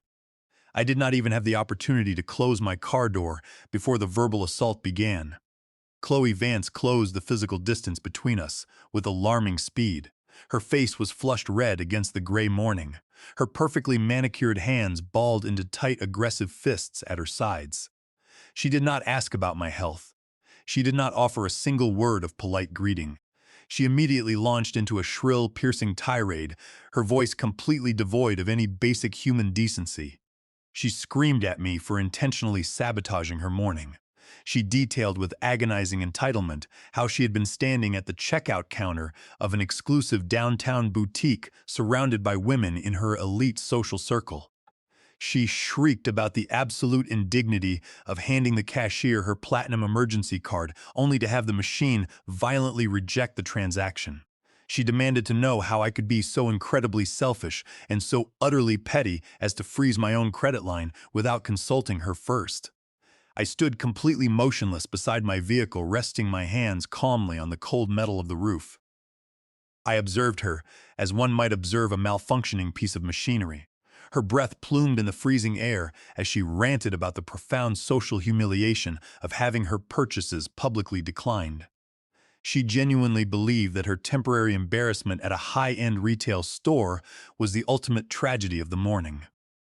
She had absolutely no concept that the card in her hand was fueled by stolen capital, or that the man standing beside her had committed a federal felony to maintain her opulent lifestyle. Brian Vance stepped forward physically, placing his hand on Chloe Vance to pull her back. He could see that her shrill demands were bouncing completely harmlessly off my silent exterior.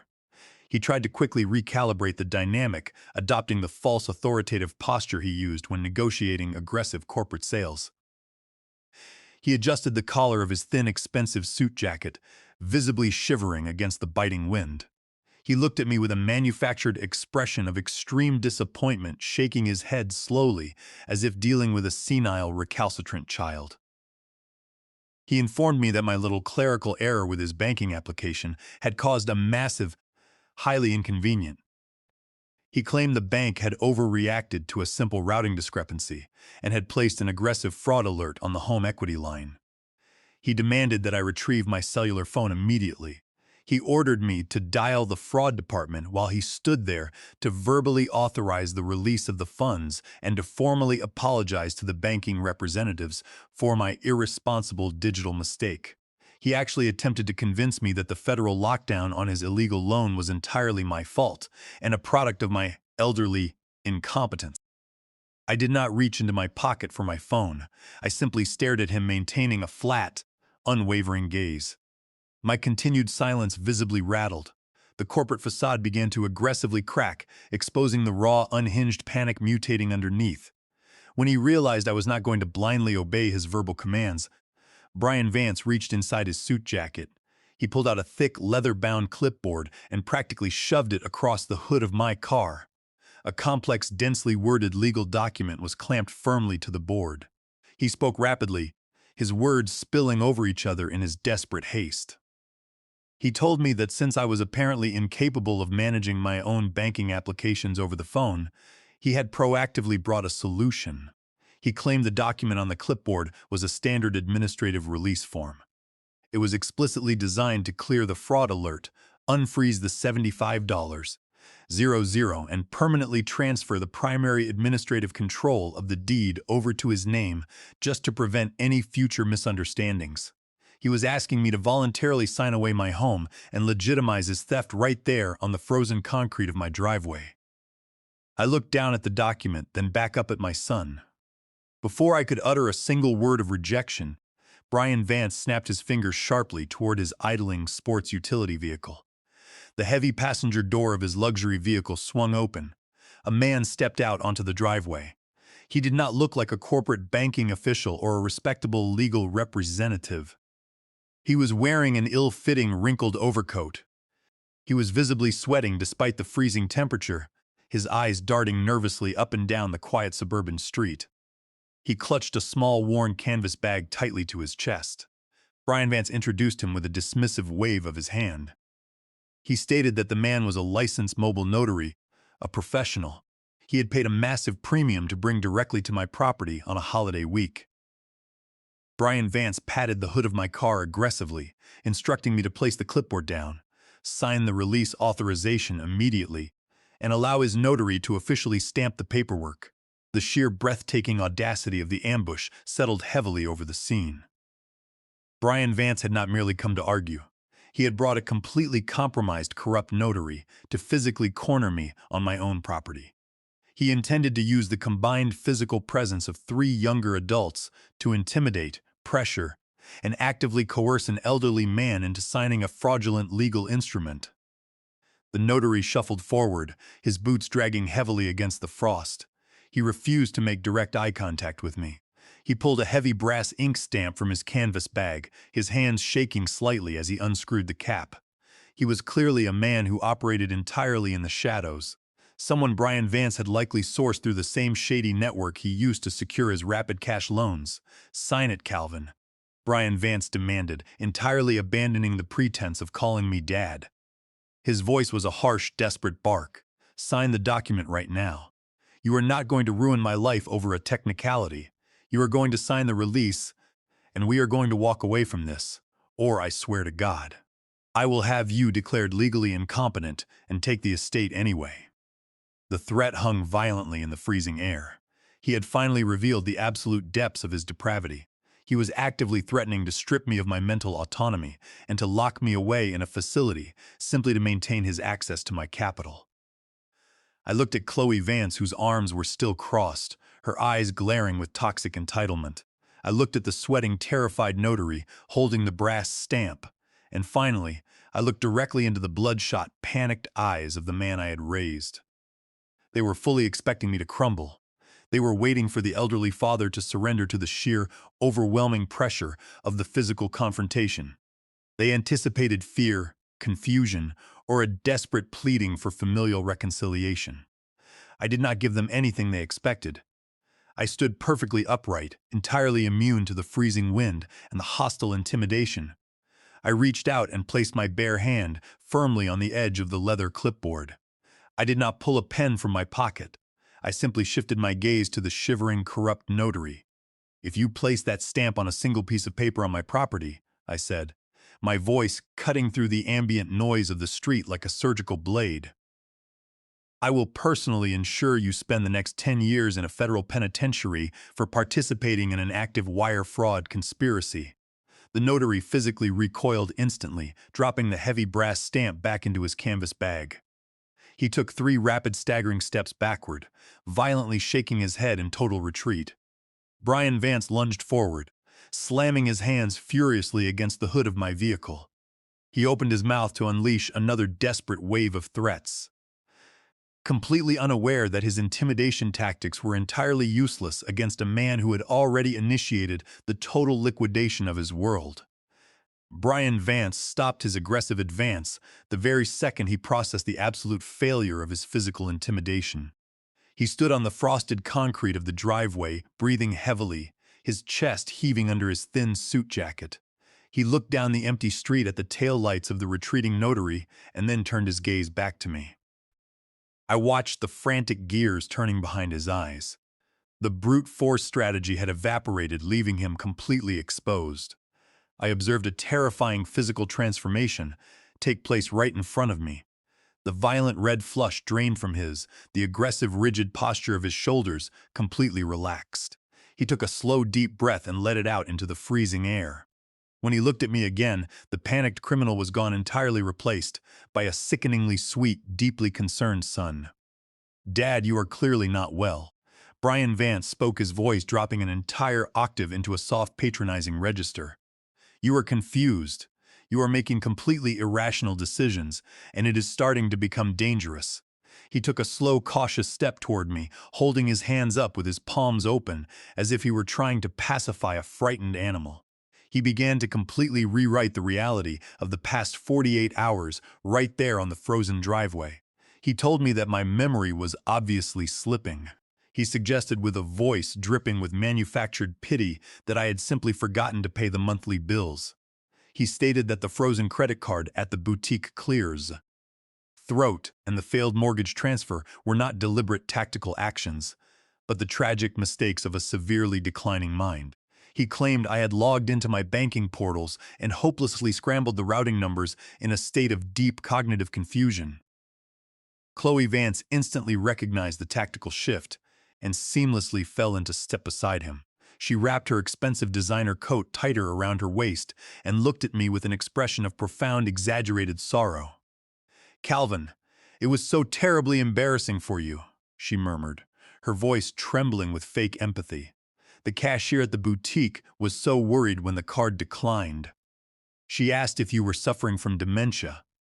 She asked if you had forgotten how to manage your own accounts. We are just so incredibly worried about you, Calvin. You are acting so erratically. You are destroying your own life because your mind is failing." I stood perfectly still beside my vehicle, resting my hands on the cold roof. I did not defend my cognitive abilities or argue against their completely fabricated narrative. I simply observed the sheer breathtaking audacity of their psychological assault.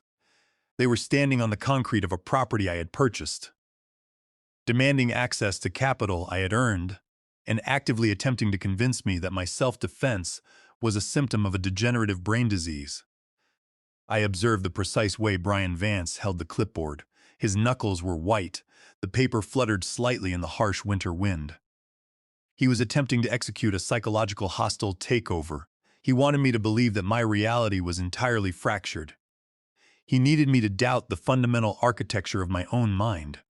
It was a classic corporate gaslighting maneuver designed to destabilize a target before forcing a signature on a binding contract. Brian Vance stepped closer, tapping his fingers gently against the leather clipboard he had previously tried to force upon me. He did not mention the fraudulent equity. He completely ignored the federal wire fraud I had just accused him of committing. He looked down at the dense legal document and then back up into my eyes with a look of extreme sorrowful burden. "I brought this paperwork to help you, Dad," Brian Vance said, his tone heavily laced with sacrificial duty. "It is not an administrative release. It is a comprehensive, durable power of attorney. It gives me full medical and financial proxy over your estate. It is strictly for your own good. You are clearly struggling to manage your daily existence.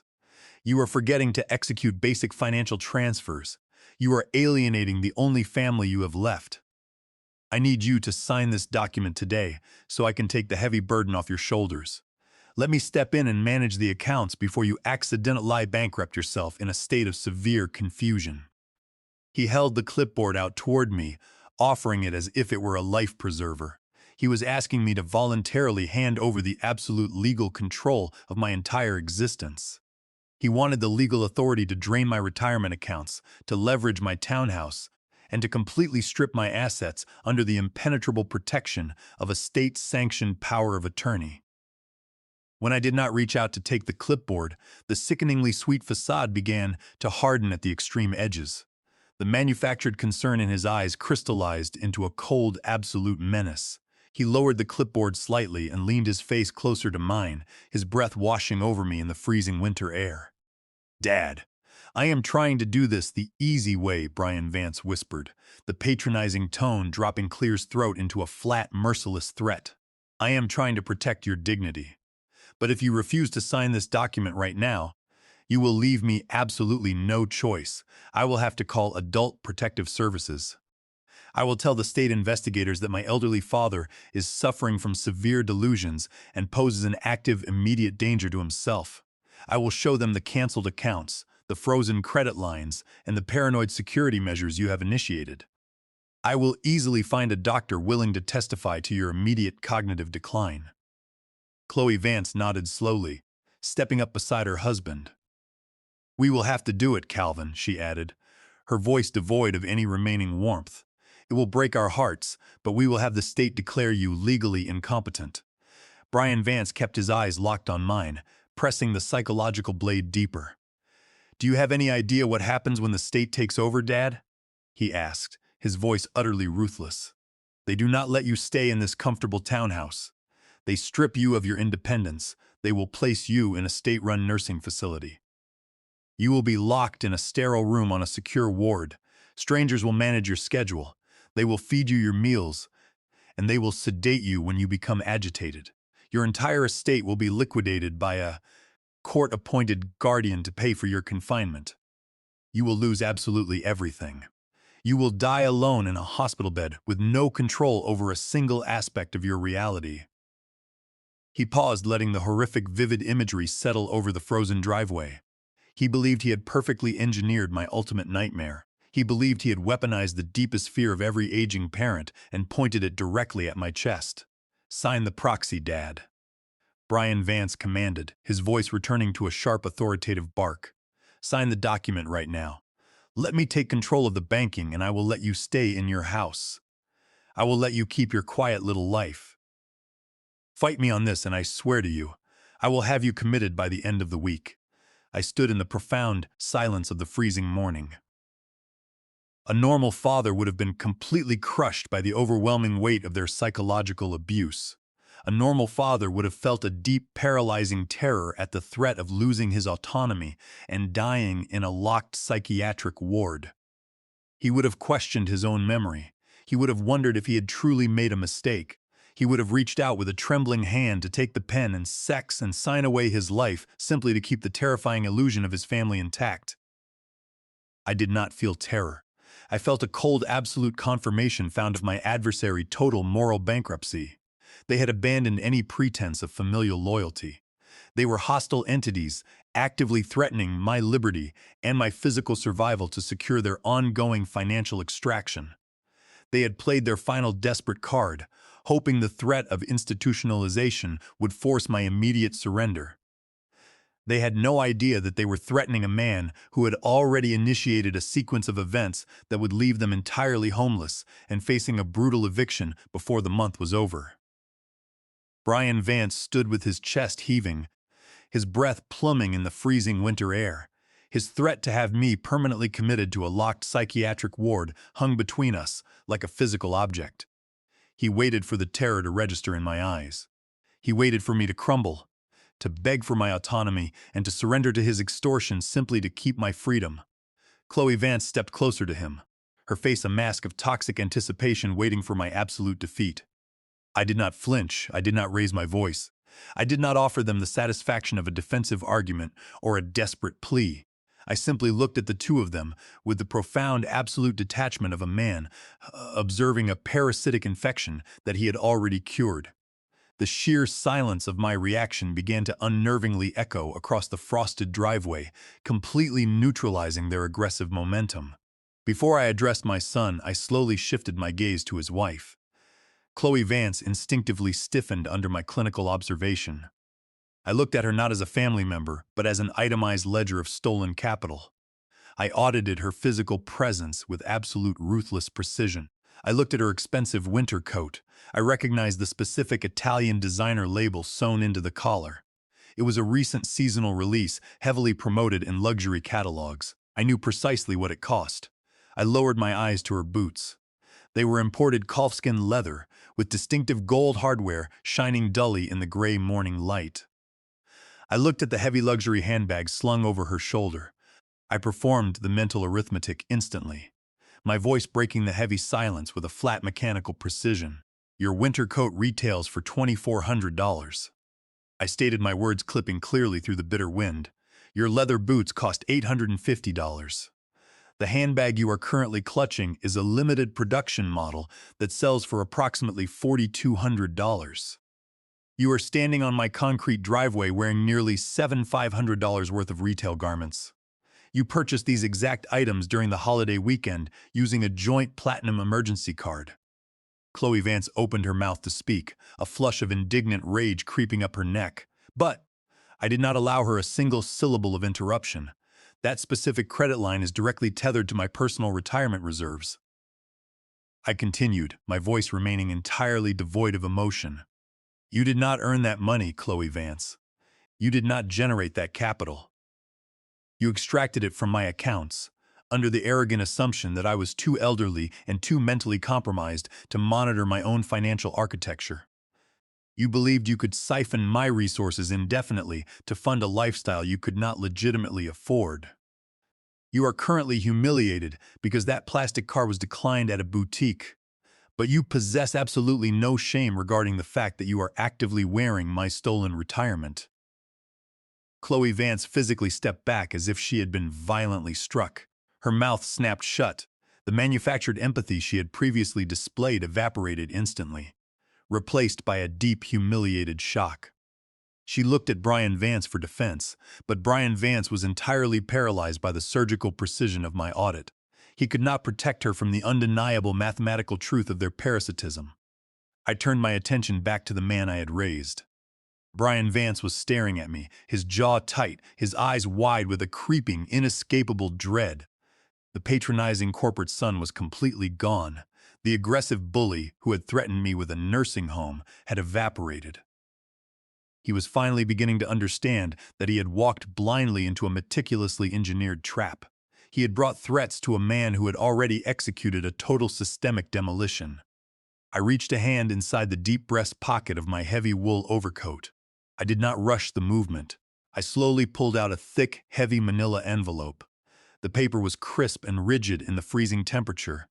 I held the envelope out toward him, suspending it over the hood of my idling vehicle. Brian Vance stared at the envelope as if it were a venomous serpent. He did not want to take it. His survival instincts were screaming at him to turn around, get back into his expensive leased vehicle, and drive away. But his sheer desperate need for control forced his hand. He needed to know what data I possessed. His fingers were trembling visibly as he reached out and took the envelope from my grasp. "Open it," I commanded softly. Brian Vance fumbled with the metal clasp. His hands were shaking so violently that he nearly dropped the heavy packet onto the frosted concrete. He finally tore the flap open and pulled out a thick stack of stapled legal documents. He flipped to the very first page. I watched his eyes scan the bold black lettering at the top of the sheet. It was the formal fraud alert generated by the regional credit union. It was not a simple notification of a banking error. It was a severe, legally binding declaration that the $75,000 permanently frozen due to verifiable, documented forgery. It explicitly stated that the electronic signature did not match the physical records and that the Federal Fraud Division had been formally notified of the discrepancy. Brian Vance's face turned a sickly pale gray. The blood completely drained from his cheeks, leaving him looking hollow and entirely terrified. His lips parted, but no sound emerged. He realized in that exact second that his crime was not a secret. It was a documented, verifiable fact sitting on a federal banking server. He swallowed hard, his Adam's apple bobbing visibly in his throat. A bead of cold sweat formed on his brow despite the freezing wind. "Turn to the next document," I instructed, my voice entirely flat. He mechanically folded the fraud alert back, exposing the second set of papers. It was the comprehensive binding contract of sale from Apex Capital. It detailed the exact coordinates of the suburban property he currently occupied. It listed the aggressive discounted purchase price, and it clearly displayed my authorized physical signature executing the total liquidation of the asset. Brian Vance let out a shallow, ragged gasp. He read the corporate title of the investment firm. He read the aggressive 7-day closing timeline. His hands began to shake with such velocity that the thick pages rattled loudly against the frozen air. He looked up at me, his eyes wide and completely devoid of their previous arrogance. "You sold the house." He whispered the words barely escaping his throat. "You sold the house to a corporate liquidator." "I sold a liability to an asset management firm," I corrected him clinically. "They specialize in hostile rapid cash acquisitions. They do not care that you currently reside in the master bedroom. They do not care about your affluent neighbors or your country club status. They only care about the physical land and the structure sitting upon it. You do not own that property, Brian Vance.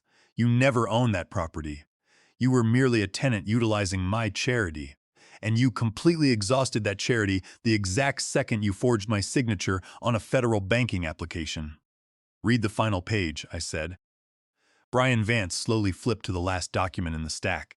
It was a formal 30-day notice to vacate the premises drafted by Stephen Porter and legally bound to the acquisition contract. It explicitly stated that his status as a tenant at will was officially terminated. It required him to remove his personal belongings and permanently vacate the property or face an aggressive corporate eviction executed by the new legal owners. The physical manifestation of his defeat was absolute. Brian Vance's knees visibly buckled. He leaned heavily against the side of his luxury sports utility vehicle, using the cold metal to keep himself upright. The arrogant corporate predator who had arrived at my home ready to ferry me into a psychiatric ward was completely gone. He was nothing but a broken, bankrupt man, staring at the concrete evidence of his total systemic destruction. Chloe Vance leaned over his shoulder, reading the documents clutched in his trembling hands. A sharp, strangled cry escaped her lips. The opulent lifestyle she had demanded, the wealthy suburban illusion she had carefully maintained, was instantly and completely vaporized. They were losing their home, their credit lines, and their entire social standing in a single devastating stroke. They had built a castle on a foundation of stolen money, and I had just detonated the bedrock. I did not feel a single trace of pity. I had audited the failure, and I had executed the necessary liquidation. I looked directly into my son's bloodshot, terrified eyes. He was hyperventilating, his breath coming in short, rapid gasps. The reality of his absolute ruin was crashing down upon him, crushing the breath from his lungs. I delivered the final necessary parameters of his new reality. I did not inject a single trace of malice or triumph into my tone. I spoke with the irreversible weight of a judge reading a permanent sentence. "You are going to pack your things quietly," I said, maintaining a cold, unbreakable eye contact that pinned him to the oar. "The next document I hand over will be your federal indictment for forgery." I did not wait for his acknowledgement. I did not wait for Chloe Vance to start sobbing into the collar of her stolen coat. I simply turned my back on them, walked to my front door, and unlocked it. I stepped inside the quiet sanctuary of my townhouse and shut the heavy door permanently, severing the connection sewn to the parasites bleeding out on the driveway.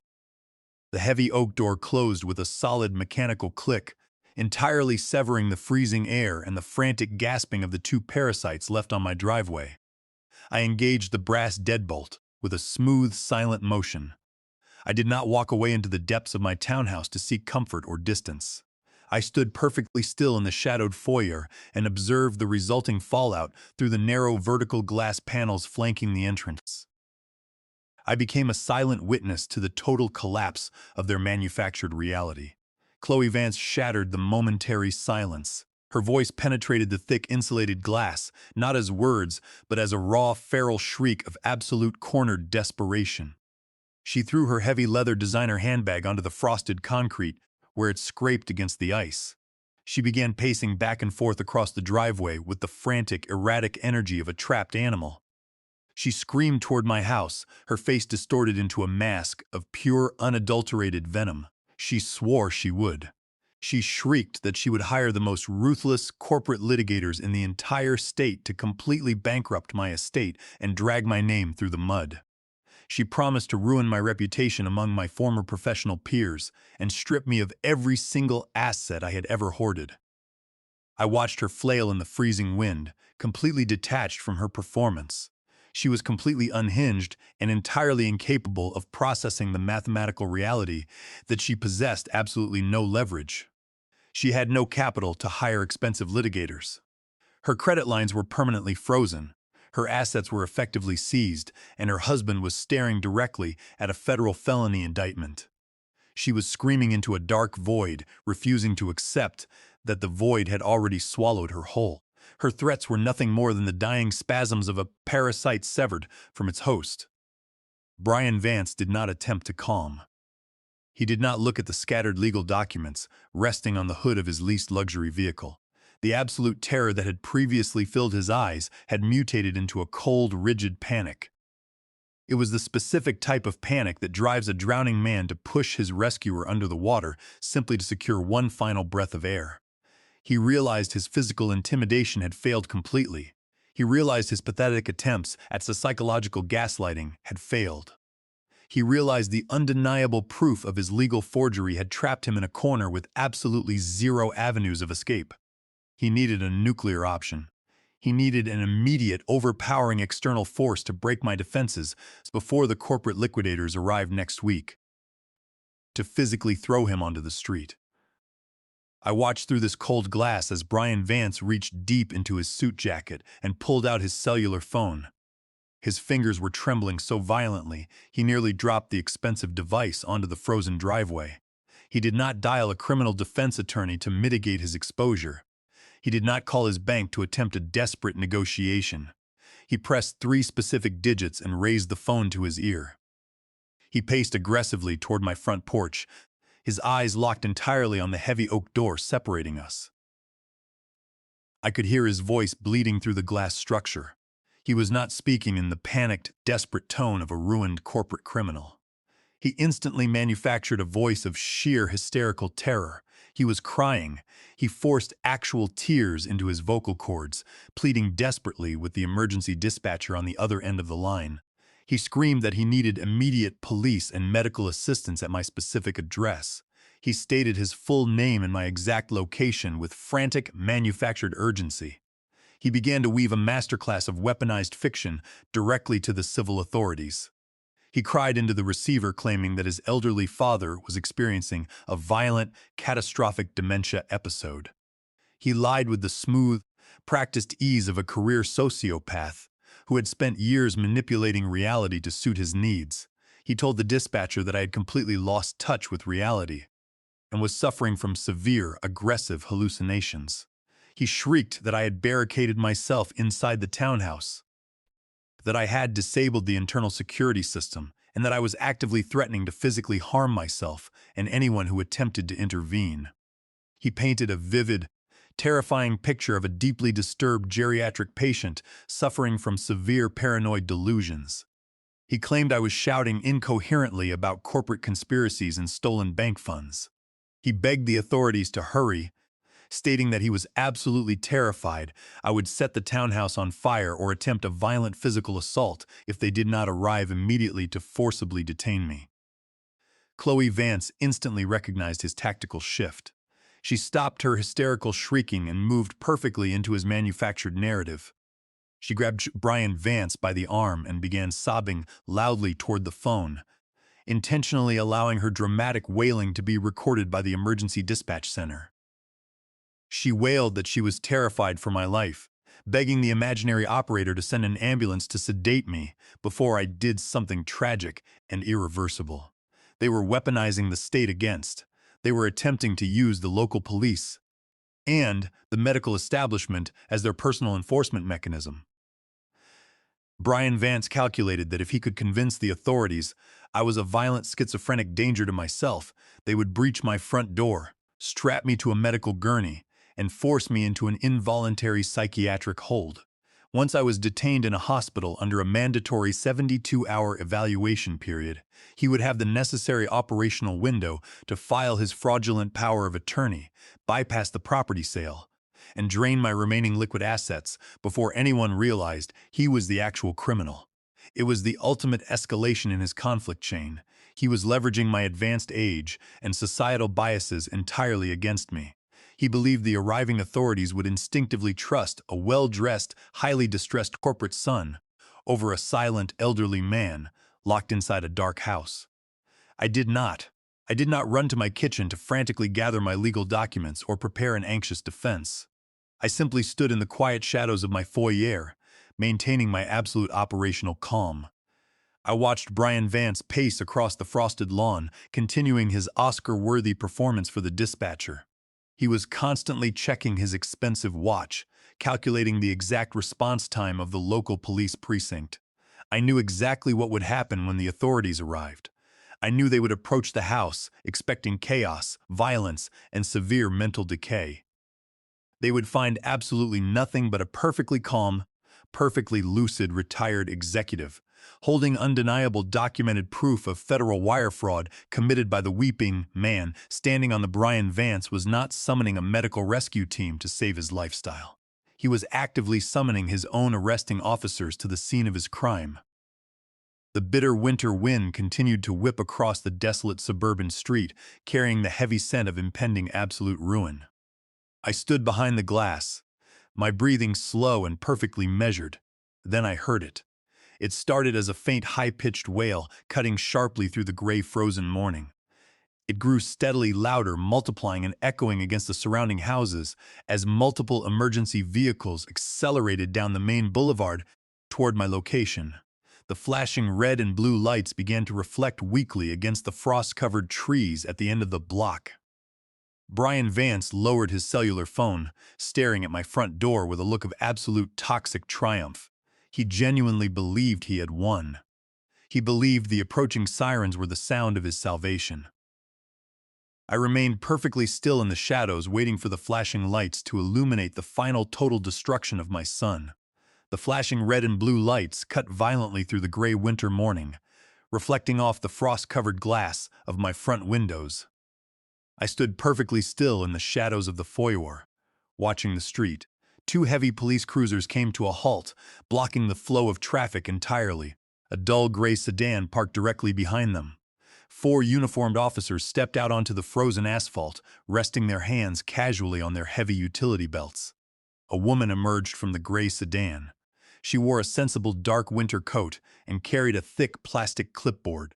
She moved with the tired, cautious efficiency of a state investigator. I knew exactly who she was. Diane Silva from Adult Protective Services. Brian Vance did not wait for them to approach the property. He practically threw himself across the frozen lawn to intercept them. I watched him completely abandon the rigid, panicked posture he had displayed just moments ago. He executed a flawless, terrifying physical transformation. His shoulders slumped heavily.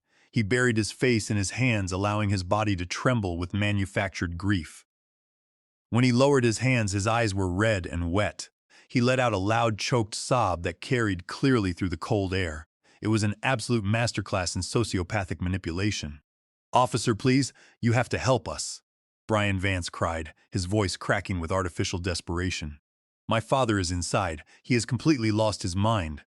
The officers exchanged a quick tactical glance while Diane Silva stepped forward, clicking her pen. She asked Brian Vance to explain the situation calmly.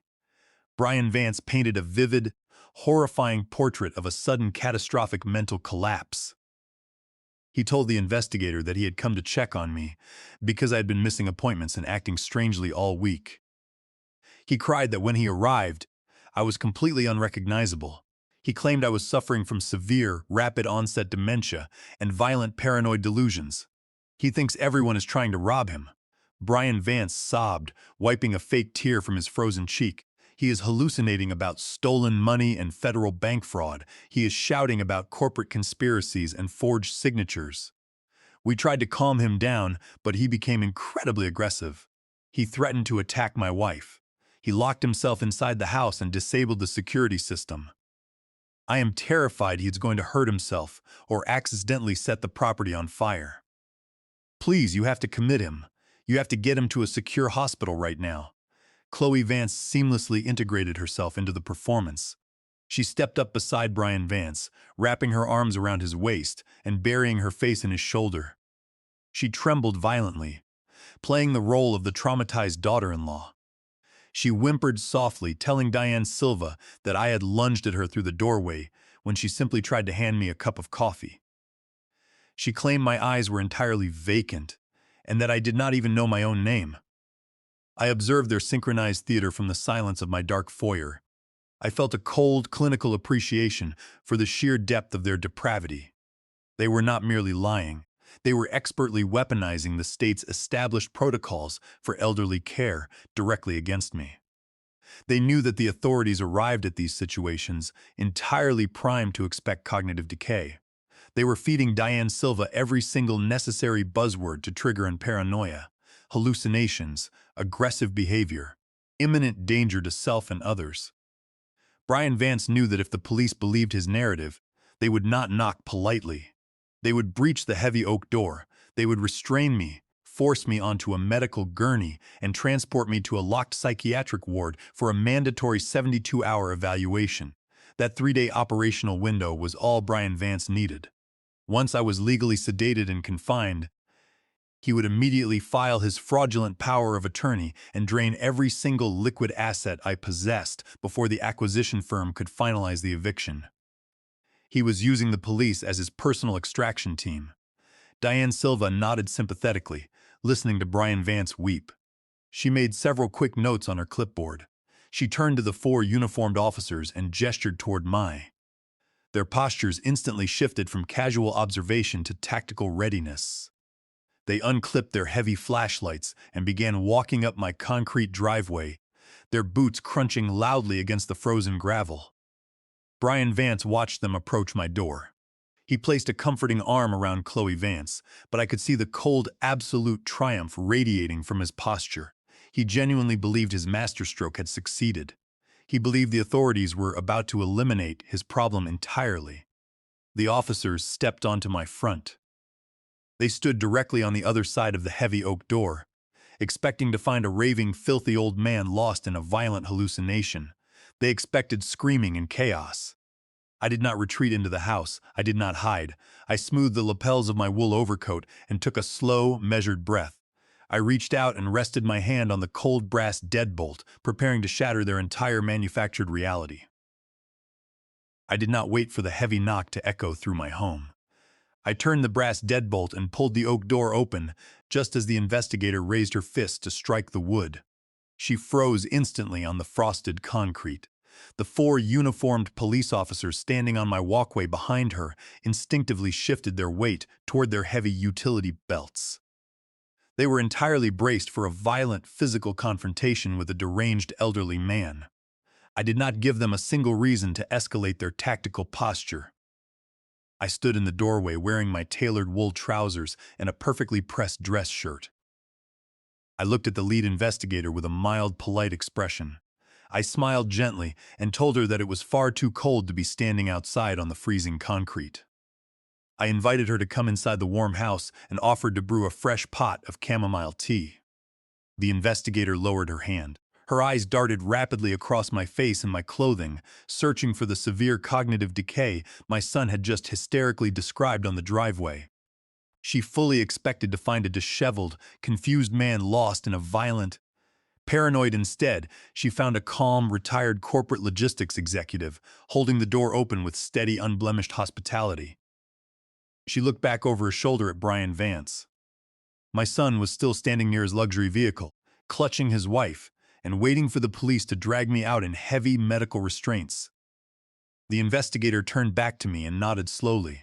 She instructed the 4 police officers to remain outside on the front porch. She stepped over the threshold and walked into my quiet foyer. I led her directly into my formal dining room. I did not rush my movements. I walked with the deliberate, measured pace of a man who is entirely in control of his physical and mental environment. I gestured toward one of the heavy mahogany chairs at the table. I walked into the adjacent kitchen and poured 2 cups of hot water from the kettle I had boiled earlier that morning, anticipating this exact sequence of events. I placed a ceramic cup in front of her and sat down on the opposite side of the table. She did not touch the warm tea. She unclipped her pen from her plastic clipboard and looked at me with a mixture of professional caution and deep confusion. She stated that her name was Diane Silva. She explained that she was legally obligated to investigate a priority report regarding my immediate mental deterioration and my potential threat to public safety. I maintained unbroken eye contact with her. I told her I completely understood her position and deeply respected her professional duty.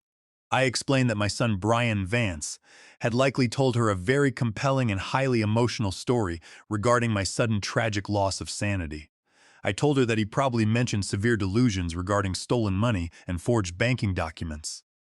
Diane nodded slowly, her eyes narrowing as she tried to reconcile the hysterical sobbing son outside with the perfectly articulate father sitting quietly in front of her. I reached under the polished surface of the mahogany table. I retrieved a thick, heavy leather-bound binder and placed it gently next to her teacup. I did not launch into an emotional defense of my character. I did not complain about my son betraying my trust or breaking my heart. I simply pushed the leather binder toward her and instructed her to open it. Diane flipped the heavy cover back. The very first document inside was not a financial ledger or a property deed. It was a comprehensive 20-page psychiatric evaluation. It was printed on the official watermarked letterhead of the most prestigious cognitive behavioral clinic in the state. The medical evaluation was incredibly thorough, detailing rigorous memory tests, cognitive retention exams, and complex psychological profiling. The final page bore the signature of the chief medical director, officially certifying that my mental acuity was absolutely flawless and that I possessed the complete uncompromised capacity to manage my own financial and legal affairs. Diane looked closely at the date stamped at the top of the medical evaluation. She looked up at me, her expression shifting from cautious confusion to absolute profound realization. I took a slow sip of my tea. I told her that I had proactively scheduled and completed that extensive psychiatric evaluation exactly. 3 days I explained that earlier this week I had discreetly audited our shared family server. I had discovered digital search records showing Brian Vance actively researching local attorneys who specialized in involuntary guardianship and emergency power of attorney petitions. I knew the exact moment I froze his fraudulent credit lines, he would retaliate by attempting to weaponize the state against my autonomy. I told Diane I knew he would try to use my advanced age as a weapon to execute a hostile legal takeover of my entire estate. I had simply secured the undeniable medical armor required to deflect his inevitable psychological attack, long before he even possessed the courage to dial the emergency dispatch center. Diane Silva closed the leather binder.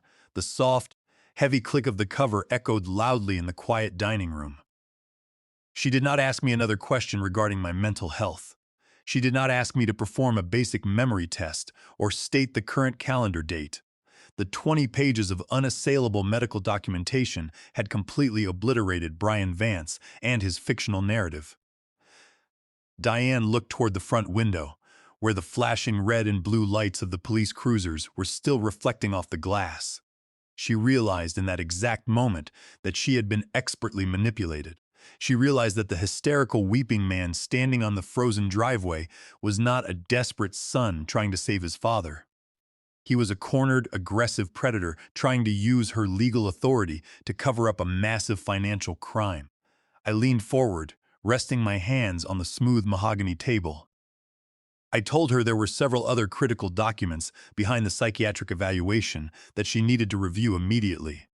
I informed her that the binder contained the verified proof of the forged $75,000 I told her.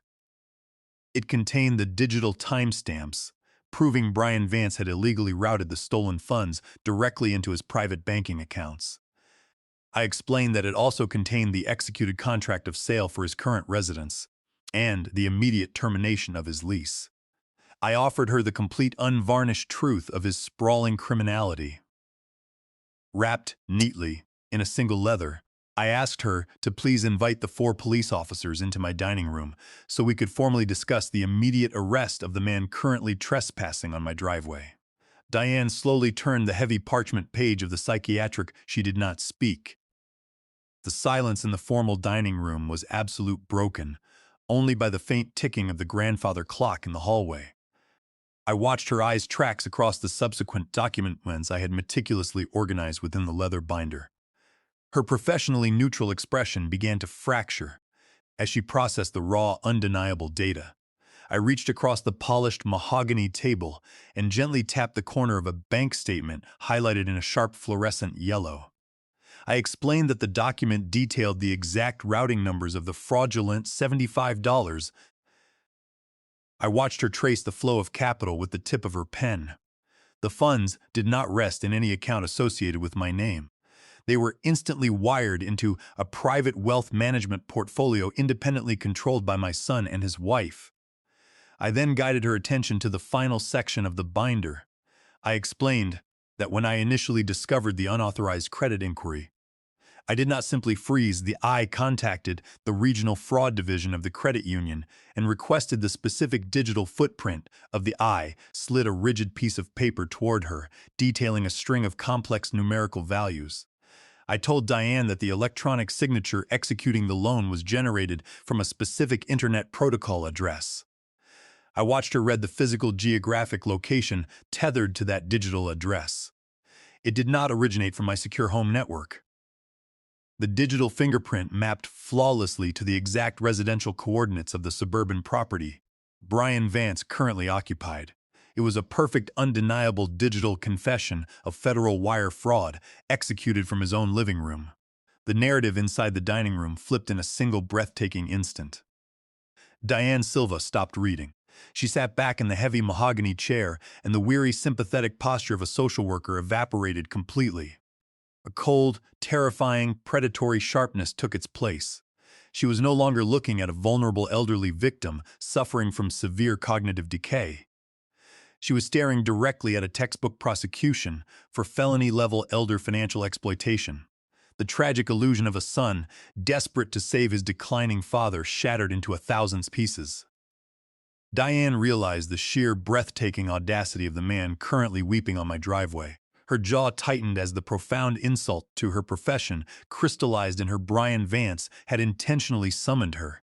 He had actively attempted to weaponize her agency to execute a hostile psychological assault.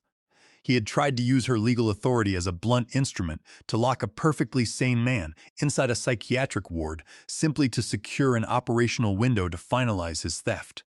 He believed she was stupid enough to process his manufactured tears without requiring a single piece of verifiable medical evidence. He believed he could use the state to bury his crime. Diane stood up from the. She did not take a sip of the chamomile tea. She closed the leather binder and pulled it tightly against her chest, claiming it as official state evidence. She looked down at me with an expression of profound, absolute professional respect. She told me that she had investigated hundreds of cases involving entitled family members attempting to strip assets from their aging parents. She stated that she had seen every manipulation and every lie ever conceived by a greedy child. But she admitted in a low, steady voice that she had never witnessed a predator walk so blindly and so arrogantly into his own perfectly engineered execution. She turned away from the table and walked down the hallway toward the. The 4 uniformed police officers were still standing on the frozen concrete of the front porch. Their bodies tense, their hands resting near their heavy utility belts. They were entirely prepared to breach the house and physically restrain a violent delusional patient. Diane reached out and pulled the heavy oak door open. The freezing winter wind washed over the threshold, sweeping into the warm house. Brian Vance looked up instantly. His face was still wet with manufactured tears, his shoulders still slumped in an attitude of tragic defeat. He expected to see me dragged out in. He expected Diane to offer him a sympathetic nod, confirming that his father was finally secure and that his financial future was fully protected. Diane Silva stepped out onto the porch alone. She did not look at Brian Vance with sympathy. She looked at him with the cold, merciless gaze of a hunter who had just cornered her prey. She turned to the lead police officer and pointed a single rigid finger directly at my son. She instructed the officers to detain Brian Vance immediately for suspected felony elder financial abuse and federal wire fraud. Diane Silva stepped out onto the frozen concrete of the front porch and let the heavy oak door click shut behind her. Brian Vance immediately stopped his manufactured sobbing. He stood up straight, wiping his eyes, expecting her to deliver the exact legal mandate he needed to authorize his. He waited for her to instruct the police officers to breach the house and extract his father. Diane did not look at him with sympathy. She looked at him with the cold clinical disgust of a professional who had just uncovered a massive felony. She walked down the short flight of stairs and stopped directly in front of him. "Your father is in perfect physical and mental health." Diane stated, her voice completely devoid of warmth. "He is entirely competent to manage his own legal and financial affairs. I have just reviewed a comprehensive 20-page psychiatric evaluation executed 3 days ago by a board-certified medical director." Brian Vance opened his mouth to protest, to claim the evaluation was fake, but Diane raised a single rigid hand and silenced him instantly. "I also reviewed the verified bank logs and the Internet Protocol timestamps regarding a $75,000 home equity line of credit." Diane continued, her words hitting him like physical blows. "Adult Protective Services is formally opening a criminal investigation into